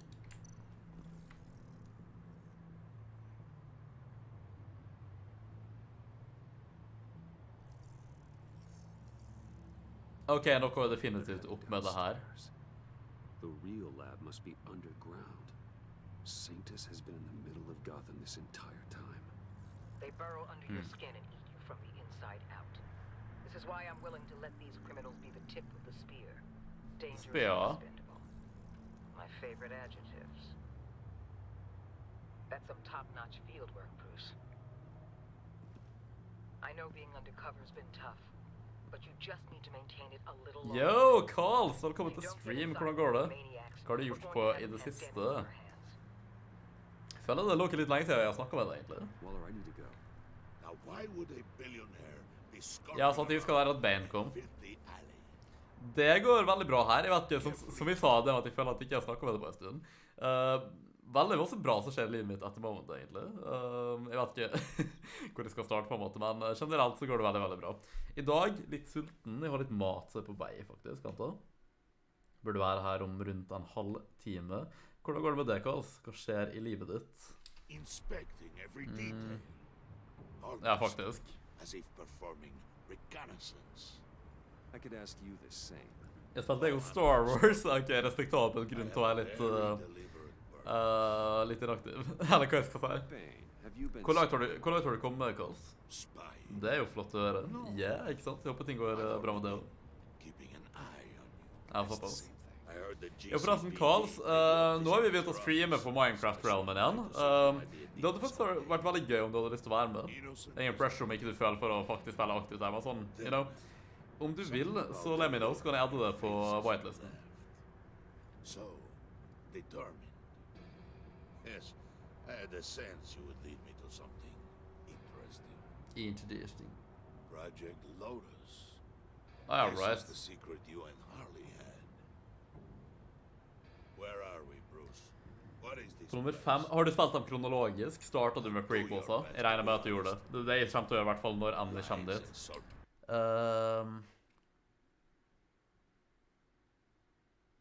Us both. This is Harley's secret to get, not mine. Secret? A fourth grader could piece this together. Jeg bare går med den ruta, I guess. Ben will remember that. Is what we're after. Ja, så du er da på... Nei, på... The Emperor Strikes Back, right? Duplicitous position. Og det var veldig gøy å være med. Ah, nice. Jeg har startet på Phantom Menace. Hvis du vil poste Minecraft-navnet ditt her, eller du kan eventuelt sende med en DM på Discord eller Snapchat eller noe, så kan jeg kan få Eskil til å adde det på whitelisten, fordi det er han som må gjøre det. Da kan du jo spille der liksom, bare sånn, whenever du føler for det generelt, og gjerne på streams også liksom, når vi er på der da. Yep, Emperor Strikes Back, nice. Jeg har faktisk litt å spilte... what the hell? Ja vel. Jeg drev jo, og jeg begynte på å spille gjennom alle Lego-spillene for dritlei seg sånn legit sånn i 10. klasse. Fortsatt ikke ferdig, fordi det har vært veldig sporadisk. Men jeg spilte gjennom alle på Steam og sånn da. Og vent da, all 5 points, 6:30 PM. Og I guess dit jeg hadde kommet med var den der Lego Marvel Superheroes-spillet. Så jeg er fortsatt ikke ferdig med Lego Marvel Superheroes 2. Så kanskje jeg vil fullføre det før jeg eventuelt gjør Star Wars da. For at jeg spilte gjennom alle Lego Story-spillene før der igjen. Men nå har det jo kommet 19, ikke sant? Så jeg føler jeg burde på å hoppe et steg tilbake der, og så det er noe da. Men det er sånn typisk ting jeg spiller et map her og der, man ser på podcast og sånne ting. Forrige gang nå så, hun som jeg datet, sant? Med en veldig sånn interessant leadbok, kan du vel kalle det, I guess. Så jeg tok anledningen til å spille litt mer Lego Marvel Superheroes 2 på en maps der, mens jeg hørte på den. Det var faktisk ganske nice. For jeg har ikke noe spesielt av podcast og sånt å høre på i det siste, you know? Men så det, sånne Lego-spill og Borderlands og sånne ting, det er sånn peak-spill å spille når du hører på podcast, føler jeg. For det er ikke så artig å spille sånn alene, føler jeg, av og til. Eller jeg vet ikke, kanskje om du spiller med noen. Jeg kan ikke si at Lego Marvel Superheroes 2 for eksempel, da, og generelt den spillet. Det er ikke den Lego-spillet som har dratt meg på det mest inn i det. Jeg vil si, utifra det jeg kan huske, så tror jeg mitt favoritt-Lego-spill, og dem jeg har spilt, som er en god del, det er sikkert Lego Pirates of the Caribbean. Det har jeg ikke spilt siden jeg var liten. Jeg sparer hva jeg hadde til slutt, egentlig, fordi det er det jeg ser på som det beste. Carl sier, jeg må bare lage meg Minecraft-bruker. Jeg har ikke peiling på hva jeg brukte å spille på passord og sånt. Men jeg har veldig lyst å fikse det og være med på. Sånn, ja, sure. Artig om du vil gjøre det. Bare send meg en melding eller noe, whatever du. Om du fikser den i bruker og har lyst til å være med. Hadde vært gøy, fordi tingene vi vil jo gjerne ha flere folk på serveren generelt, og seere og sånt også. Og det er jo spesielt litt sånn mods spesielt da, litt mer insentiv på til å joine. Men vi er litt kresne egentlig. Vi vil ikke bare ha med hvem som helst, bare folk vi kan kjenne og stole på, så vi på en måte kan forklare hvordan realmen fungerer, og som vi bare kommer til å liksom respektere båten han er satt opp på, og ikke grief og sånne ting. Men sånn du liksom, det hadde vært veldig gøy å ha med. Om du ønsker det. Podcast-episoden var nice da, Lego Paris var gøy. Ja, ikke sant? Takk for det, Karls. Vent, jeg skal bare svare på in-game her. Thanks for the warning. I'll be careful.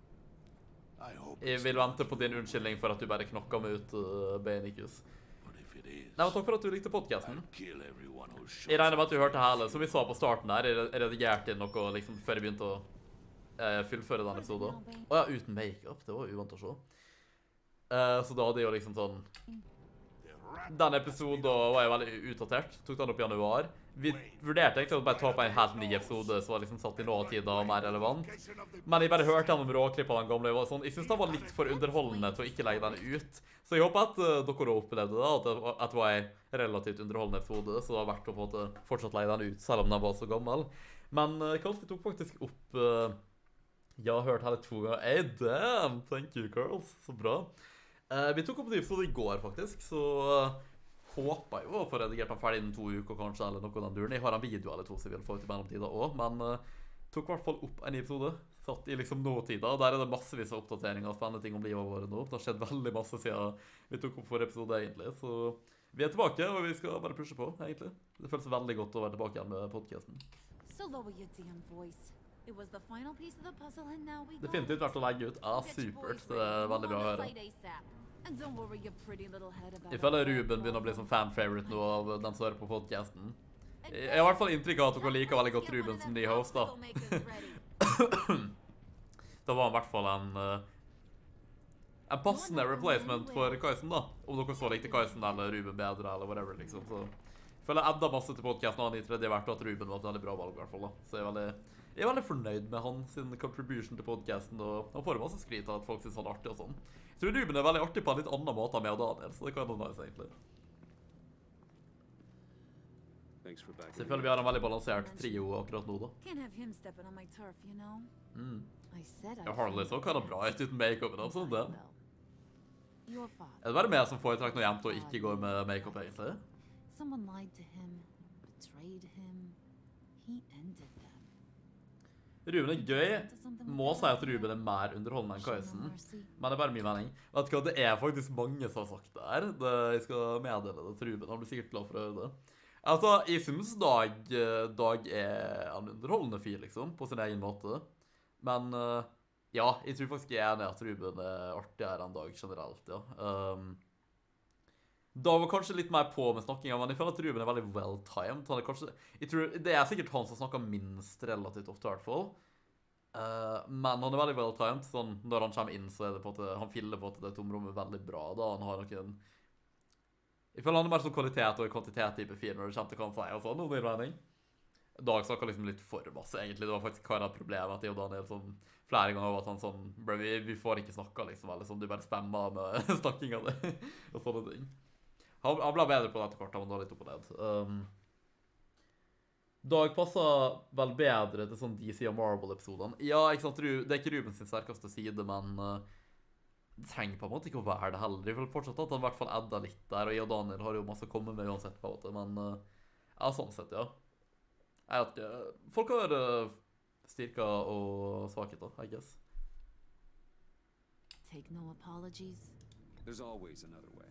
Killing someone isn't an answer. Jeg er en skurk, men jeg er en skurk med integritet. You are who I think you are, Bruce. Who do you think? Men sånn generelt synes jeg Ruben er bedre. Ja, jeg er enig, Kals. Enig. Har du sett Dr. Strange? Ja, vi var bitte litt innom det på forrige podcast faktisk, men vent da. Secrets you don't want me to see. I also enjoy monologues. Så vi var litt innom det da, men du vet, nevnte vi det der i forrige episode med at vi skal begynne å streame på podcast-YouTube-kanalen. At vi skal ha sånne live-podcast-episoder, og det er mer reservert for sånn type filmprat, sånn så ikke vi har tid til å liksom alltid produsere episoder rundt da.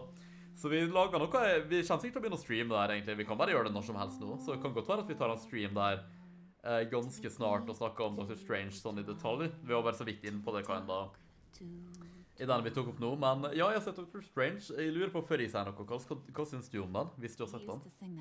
Ja, vi nevnte det, ja, nice, det var det jeg trodde. Det hørtes som en veldig god idé. Ja, jeg tror det, jeg bare håper det at, eller vi er ikke avhengig av det, men på en måte, for at podcast, eller live-konseptet med podcast skal på en måte få sitt fulle potensial, så er det jo artig om folk faktisk er der da. Kan høre det i etterkant også, men det er liksom det som er forskjellen fra en vanlig episode da, at du kan høre det mens det skjer, og være med på en måte impacte samtalen litt og sånt. Så jeg bare håper at det møter opp nok folk på de streams da, på en måte, og denne YouTube-kanalen har jo bare 250 subs eller noe sånt, så han er jo ikke like stor som min en gang. Jeg skal jo dele det på Discord og sånn, men jeg vet ikke, vi får se hvordan aktiviteten blir der, egentlig. Man har hørt at folk på TikTok sier den er mid, men det er TikTok, så vet jeg ikke hva jeg skal tro. Og du har ikke sett den, nei. Vil du høre hva jeg synes? Jeg skal ikke spoile, men det er mulig at jeg sier litt om hva slags tone filmen har, og effekter og litt humor og sånn, uten å si noe som på en måte er viktig til plottet. Det er greit, Karls, eller? Og andre folk som eventuelt ser på, hvis noen har noe imot det, så sier fra noe i hvert fall. 40%. Nothing could hurt me. Vent, nå fikk jeg ikke quiet med meg hva Harley sa her. Jeg vil egentlig spole litt tilbake og høre det. 2 sek. Vent da.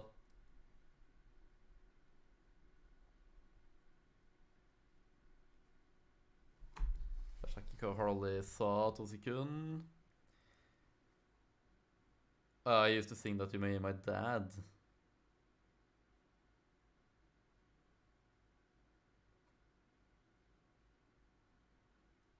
Sånn, ok, jeg tror jeg skjønner. Greit, got it.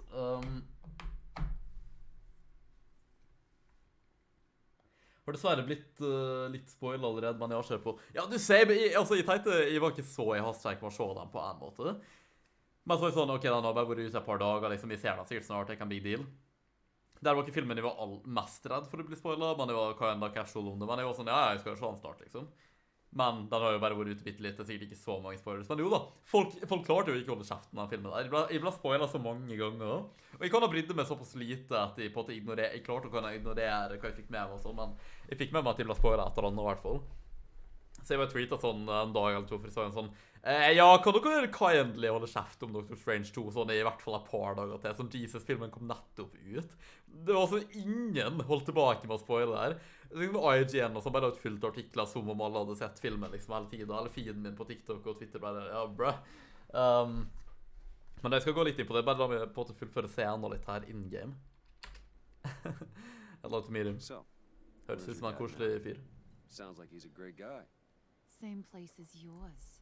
Ja, Feeding the worms of Gotham. kondolerer.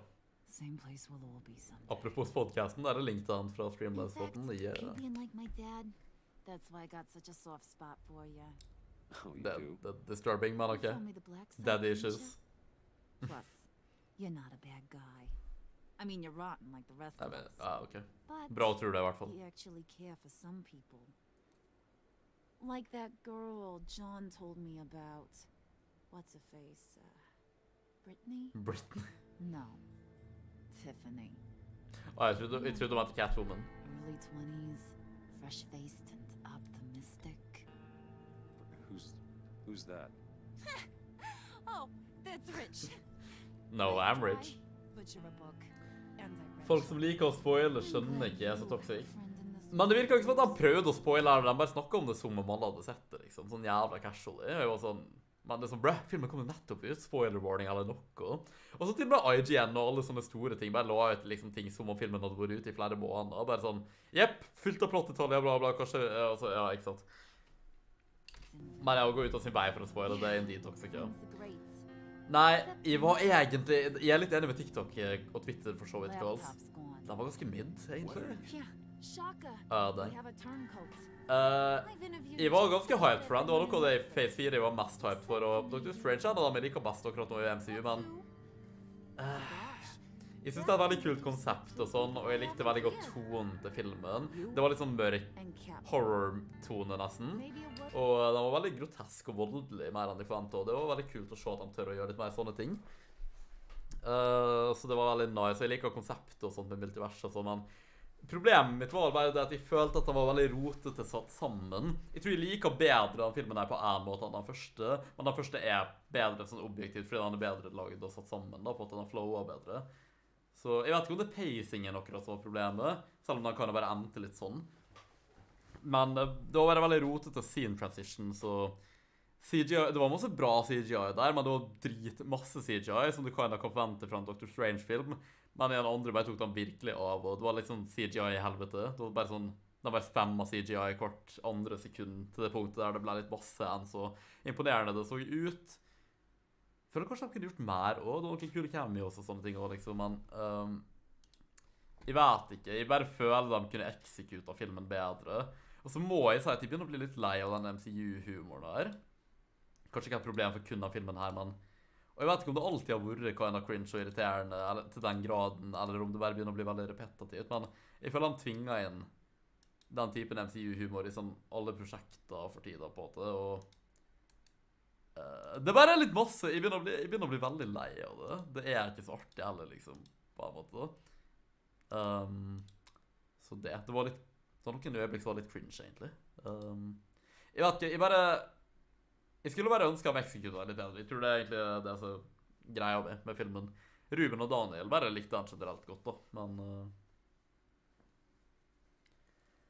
Må lade litt telefon. Jeg har også en venn som kommer kanskje tilbake om litt. Den er grei, Kals. Da snakkes vi når du eventuelt er tilbake. Det var hyggelig at du stakk innom igjen. Og så gjerne sammen med Minecraft-navnet ditt, sånn whenever det er mulig. Så kan jeg adde det. It's the guy who Bane gave the hamburger face. But weirdest thing, the laptop went missing after that.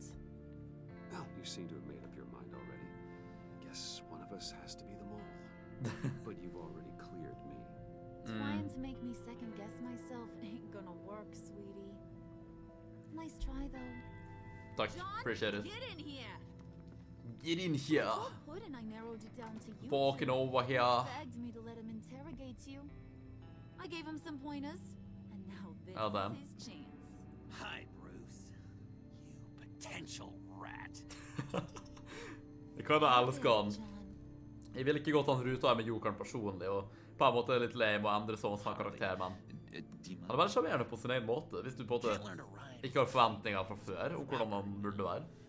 Og han blir sikkert sånn uansett, så jeg er veldig interessert i å vite hvordan de har tenkt å gå an med han, på en måte.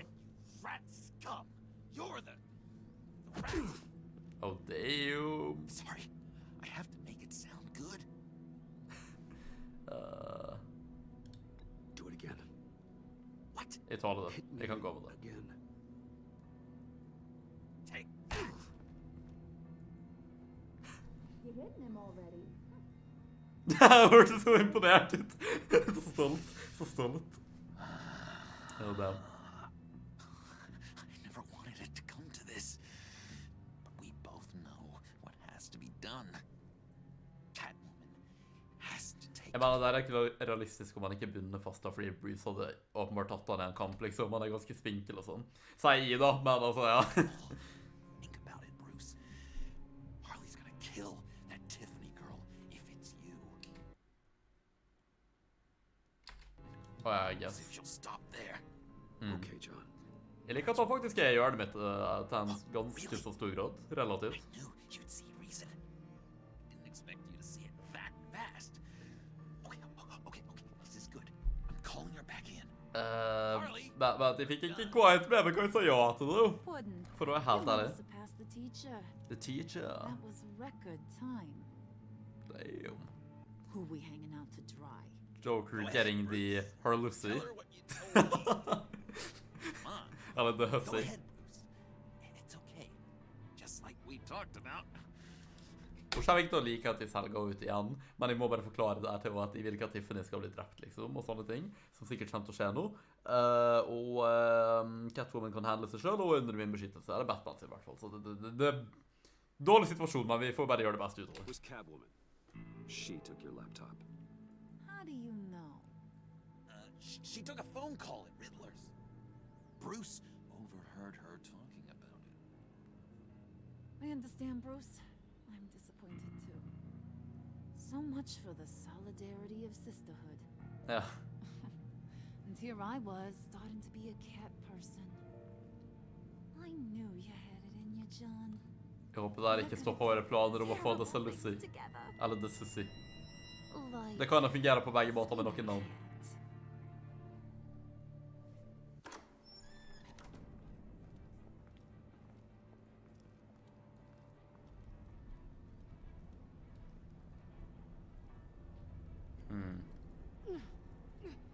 Nå må da maten min være ganske så snart I, la meg sjekke.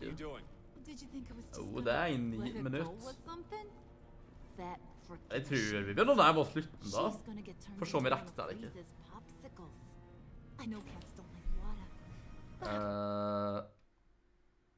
Don't I love her? Ja, la oss gå den ruta her I stedet. Ja, de har tatt henne. Men hvordan I søren fikk de tak I henne var literally på Wayne Manor. Med mindre hun gikk ut I mellomtiden her og nå. Catwoman won't get it. Harvey søren. Nei, ikke Harvey, the fuck. Harley. Søren med skummel I det spillet her, så faktisk. Intimiderende AF. Get her inside.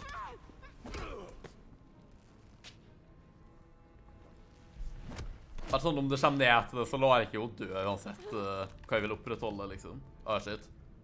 Ja, det kan være veldig ille.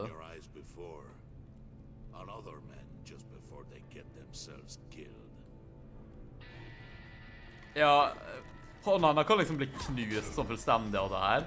Jeg håper han ikke blir frist til den eksempten. Ja, shit. Just throw her in one of Riddler's murder boxes. We have a black site to raid. Jeg var jo live som veldig lenge. Come on, Bruce. Time to race. Come on, Bruce. Startet litt sent da, men det var litt ikke til å bli unngått egentlig. Men det går fint. Det helg. Ja, det noen Riddlers in the murder boxes. Oh my god. Det slutten? Ja, det det. Episode 3, Fracture Man. Ok, impeccable timing, dang. Ja, det rakk sikkert ikke Carl som kom tilbake da, men det var... Ok. Passet bra, fordi maten min veldig snart egentlig, så nice. Ok. You and 90.2% of players left Gordon feeling remorseful. Kinda burde han egentlig. He felt unified with Batman when he was nearly able to arrest Catwoman. He knew you hadn't tipped her off. Ja, det jo fint da I minst, I guess. It justifier hvorfor jeg gjorde det der og da, men vi kommer kanskje litt tilbake til det. He was relieved when you didn't resist arrest. I guess noen kunne appreciate det til en viss grad, men han veldig dick mot Bruce uten grunn, egentlig. Because of what you said after Roller fired him, he feels a little remorseful about trying to arrest you. Det burde han definitivt. Selv om han fortsatt får dick om det, bare sånn, jeg vil ikke ha det her fra det, liksom. Som om det ikke endrer noe. You and 87.6% of players. Ja, han blir ringt her, kanskje det for Dora. Ja, takk, da sikkert.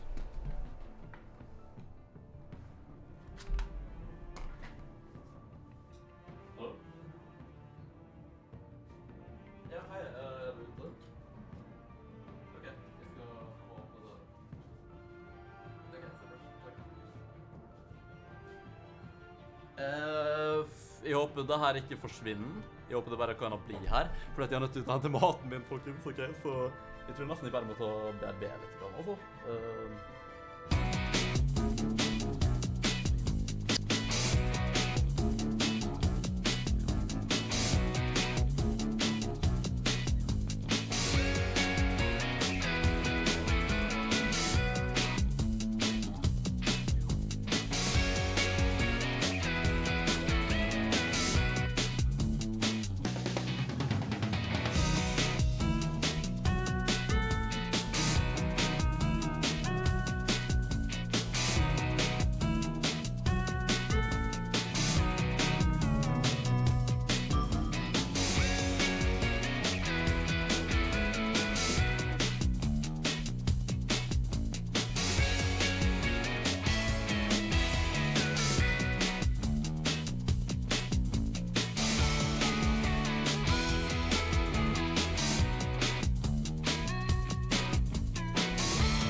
Yo, jeg er tilbake. Sorry, jeg måtte bare hente maten min. Kom faktisk litt tidligere enn planlagt, men fortsatt god timing, da. Det må jeg bare si. Da er jo good and ready til å spise, whenever det blir. Og det er fint at rulleteksten faktisk går ennå. Jeg tror han er ferdig snart, men jeg tror jeg skal få tid til å lese. Allikevel. OK. You and 87.6% of players left Tiffany feeling honored. Det burde jo søren meg gjøre på det punktet her. She felt valued when you took the time to let her apologize and explain her actions. Bra. Jeg føler meg som the bigger man her by far, men ja. Rart ikke var noe om tidligere, egentlig. She felt honored that you would let her in on your Batman secret. Ja, Alfred oppmuntret til det, jeg tror Lucius. Jeg vet ikke om han tenker at det er for farlig for datteren sin, men hun er vel en gildig replacement, og hun er liksom datteren hans, så kan han fortjene å vite det også, egentlig, med tanke på at faren hennes døde for det her, og hun vet at det er noe, men hun vet ikke hva, ikke sant, og ja, jeg håper det var rett valg. Jeg tror det kan bli veldig kult, egentlig. Og at du kan da springe ut, vil ikke at han skulle vente så lenge. Fedora-mann, altså. You and 29.6% of players did something that will make Waller aligned with you. Aha. She felt miffed when you didn't accept her apology about the convoy. Lol. Ja, det var litt hard mot henne for å holde at bay. She felt superior when you pushed back against her desire to use the villains in the Black Site Parade. Lol, det er ganske cringe at hun følte seg sånn. Det er faktisk slash cringe. She will be proud of you for keeping your cover, even when the stakes were high. Okay. You and 29.6% of players left Harley feeling less skeptical of you. Det var bra, I guess. Good enough. She was unconvinced by your defense that you weren't the bull. Ja, virkelig? Ja, det er syk. She was unimpressed by your stance on dealing with traders. Ja. Vel, det var litt for vanskelig å få til å bare la ting skje der. Sånn, vi kan prøve å infiltrere så masse som mulig og sånt, og holde opp appearances, men det var veldig viktig for Batman å ikke la uskyldige folk dø uansett, og sånn, ja. Det justifier ikke å la dem dø i forhold til hvordan Batman står på den måten, da. Selv om de er kriminelle. She felt less skeptical of you when you ratted out Catwoman as the mole. Ja, jeg håper det, men jeg håper ikke Selina liksom dør. You and 46.9% of players left Selina feeling betrayed. Å nei, She was on edge after narrowly surviving an assault by the GCPD. Det skjønner jeg, men jeg forklarte hva hvorfor jeg gjorde der i sted. Hun hadde sort of betray oss tidligere, veldig unødvendig måte å gjøre det på. Vi er ikke helt sikre på om vi kan stole på selv om vi virkelig vil det. Samtidig så tenkte jeg at sånn Selina klarer seg, liksom hun er badass. Jeg tror ikke politiet klarer å ta henne, så prøver liksom. Pluss at hun slår henne kan være fint for å på en måte catche opp til henne å ta PC-en, for at jeg visste ikke om hun kom til å fortsette å samarbeide med meg etterpå og sånne ting. Det virker jo egentlig ikke sånn der og da. Men hun ble mer skadet enn jeg håpte på. I guess jeg overvurderte henne faktisk. Så det var ikke bra. Jeg følte meg veldig sånn, jeg var ikke sikker på hva det beste var å gjøre der, men pluss Gordon, og jeg kan ikke be han om å bryte lova, som jeg sa da. Så, ja. Jeg kunne sagt ifra til henne, men med omstendighetene der og da bare tok jeg et valg som føltes ikke rett ut i hvert fall. She felt honored that you let her see your Batcave. Ja, det er det jo ikke mange som får akkurat. Jeg liker veldig godt, jeg vil se hvordan det... Jeg gleder meg til å se hvordan forholdet de ser på slutten av sesongen, egentlig. Because you gave her up to Harley, she feels betrayed. Det skjønner jeg, men jeg må nesten bare forklare til henne at jeg liker ikke hva jeg har betrayet henne igjen her. Men som Joker sa, Tiffany kommer sikkert til å bli drept, liksom, eller noen i hvert fall, om Harley finner ut at det var oss, eller tenker at det var oss. Igjen, Selina kan beskytte seg selv ganske bra selv, for det beste i hvert fall. Uansett, hun er min beskyttelse og Batman sin. Jeg trodde også hun var trygt i Wayne Manor, så liksom lol at han fikk tak i henne. Det ville ikke forutsett. Vi får egentlig bare gjøre det beste ut av det, og bare forklare til henne hvorfor vi måtte gjøre det på den måten her. Jeg stoler i hvert fall meg på henne til å beskytte seg selv enn liksom Tiffany da, ikke sant? Så, ja. Pluss Lucius døde for meg, vil ikke være grunn til at datteren hans dør også. Jeg tror hun vil forstå etter forklaring. Hun forstod overraskende godt av forrige tingen, liksom, så... Og det er enda mer justifiable, faktisk. Sort of. Eller, Okay, you and 29.6% of players left John feeling valued by you. He took to heart your advice to manipulate others Sigma male, Sigma move. He felt proud that he was able to help his hero by retrieving the laptop. Batman, ja. Det er altså både Batman og Bruce. He felt appreciated as a best friend when he decided to out Catwoman together. Ja, jeg skjønner logikken der ga mening. Det kan være det samme som jeg nettopp forklarte der, egentlig. Did you warn Catwoman the GCPD was coming after her? You and 38.6% of players did not warn Catwoman. She was ambushed by the GCPD, which prevented her from stealing the laptop. Det er jo kinda bra det da, men ja. Jeg skjønner at de fleste ikke gjorde det, men jeg har ikke forklart til laget mitt her. Jeg vil ikke være repetitiv om det heller. What dating advice did you give John in the cafe to help him attract Harley's attention? You and 35.5% of players told John to manipulate Harley, and he gave you an inkbolt test. Ja, ok. Jeg mener, jeg ville ikke brukt ordet manipulere. Jeg visste ikke at han gikk helt inn i den ruta, og bare sånn, ok, her er noen tips og tricks der det på en måte damer fungerer på, som du på en måte kan bruke til det. Ok, jeg bare beskriver manipulering, gjør ikke... Nei! Jeg mener, jeg er sikker på det, tydeligvis, men altså. Ja. Jeg mente ikke det på en sånn utspekulert måte, liksom, men... Jeg mener, jeg tror faktisk sånne ting ville fungert på noe som Harley, da, men... I don't know. Det er grusomme folk begge to, ok? Whatever. Men jeg skjønner. Did you tell Tiffany that you're Batman? You and 82.4% of players told Tiffany your secret. Ja, det kan være risky da, men de fleste ville det, og synes sikkert det er interessant å høre det, så... Hey, you wanna know my secret identity? Basically. Selv om det er creepy å si det på den måten til henne, fordi det er datteren til en av hans nærmere venner og kollegaer. Anyway. Did you out yourself as the mole or put the blame on Catwoman? You and 17.4% of players let John throw Catwoman under the bus. She's now in mortal danger. Ok, så få. Ok, men jeg føler folk bare tenkt sånn, Catwoman hot, liksom, vi kan ikke betray henne, men tenk litt dypere på det. Det er ikke så svart og hvitt, liksom. Som Joker sa, jeg tror Tiffany kan lett bli satt i fare, liksom, og sånn. Hun klarer ikke å forsvare seg like bra som Catwoman. Jeg kan nok forklare det her, og jeg tror sånn til å skjønne etterpå, men det bare var en dårlig situasjon. Jeg tok et valg, det føltes ikke rett ut. Jeg er veldig usikker på valgene mine hele den episoden her, egentlig. Veldig krevende, men det er veldig bra og interessant episode. Velkommen til Stream Finito. Han sier at han er full. Vel, jeg håper du ikke blir dårlig, Finito, eller noe sånt i hvert fall. Jeg håper du har hatt det gøy i kveld, hva du har gjort på. Vi er basically snart ferdig, men ja. 38, 35, 82, 17. For det meste bare var ikke flertallet med meg her, som jeg skjønner. Det var litt sånn, jeg føler jeg hadde grunner bak det jeg gjorde, liksom, at det var, jeg var veldig usikker. Men krevende valg er jo litt kult, egentlig. At ikke det er obvious. Så nå tror jeg at jeg kommer forbi, altså jeg mener på at jeg kun falt av meg, tror jeg. I min originale video-let's play-serie fra mange år siden. Så når vi streamer neste episode nå, episode 4, og den jeg tror det er episode 5, de to her blir jo blind let's play også, for at jeg har... her var sånn jeg husker bits and pieces, liksom, men ikke alt, men der har jeg faktisk aldri spilt før. Jeg vet ikke hvordan det slutter. Jeg vet ikke hva som skjer videre. Så egentlig ekstra hyped og spent for å spille mer. Jeg tenker egentlig Skyrim neste stream, men Loki frist nå bare ta neste episode. Vi får kanskje se. Jeg tror det blir stream i morgen, det er i hvert fall planen, men ja. Episode 4 er i hvert fall What Ails You, som Psycho Dad ville sagt.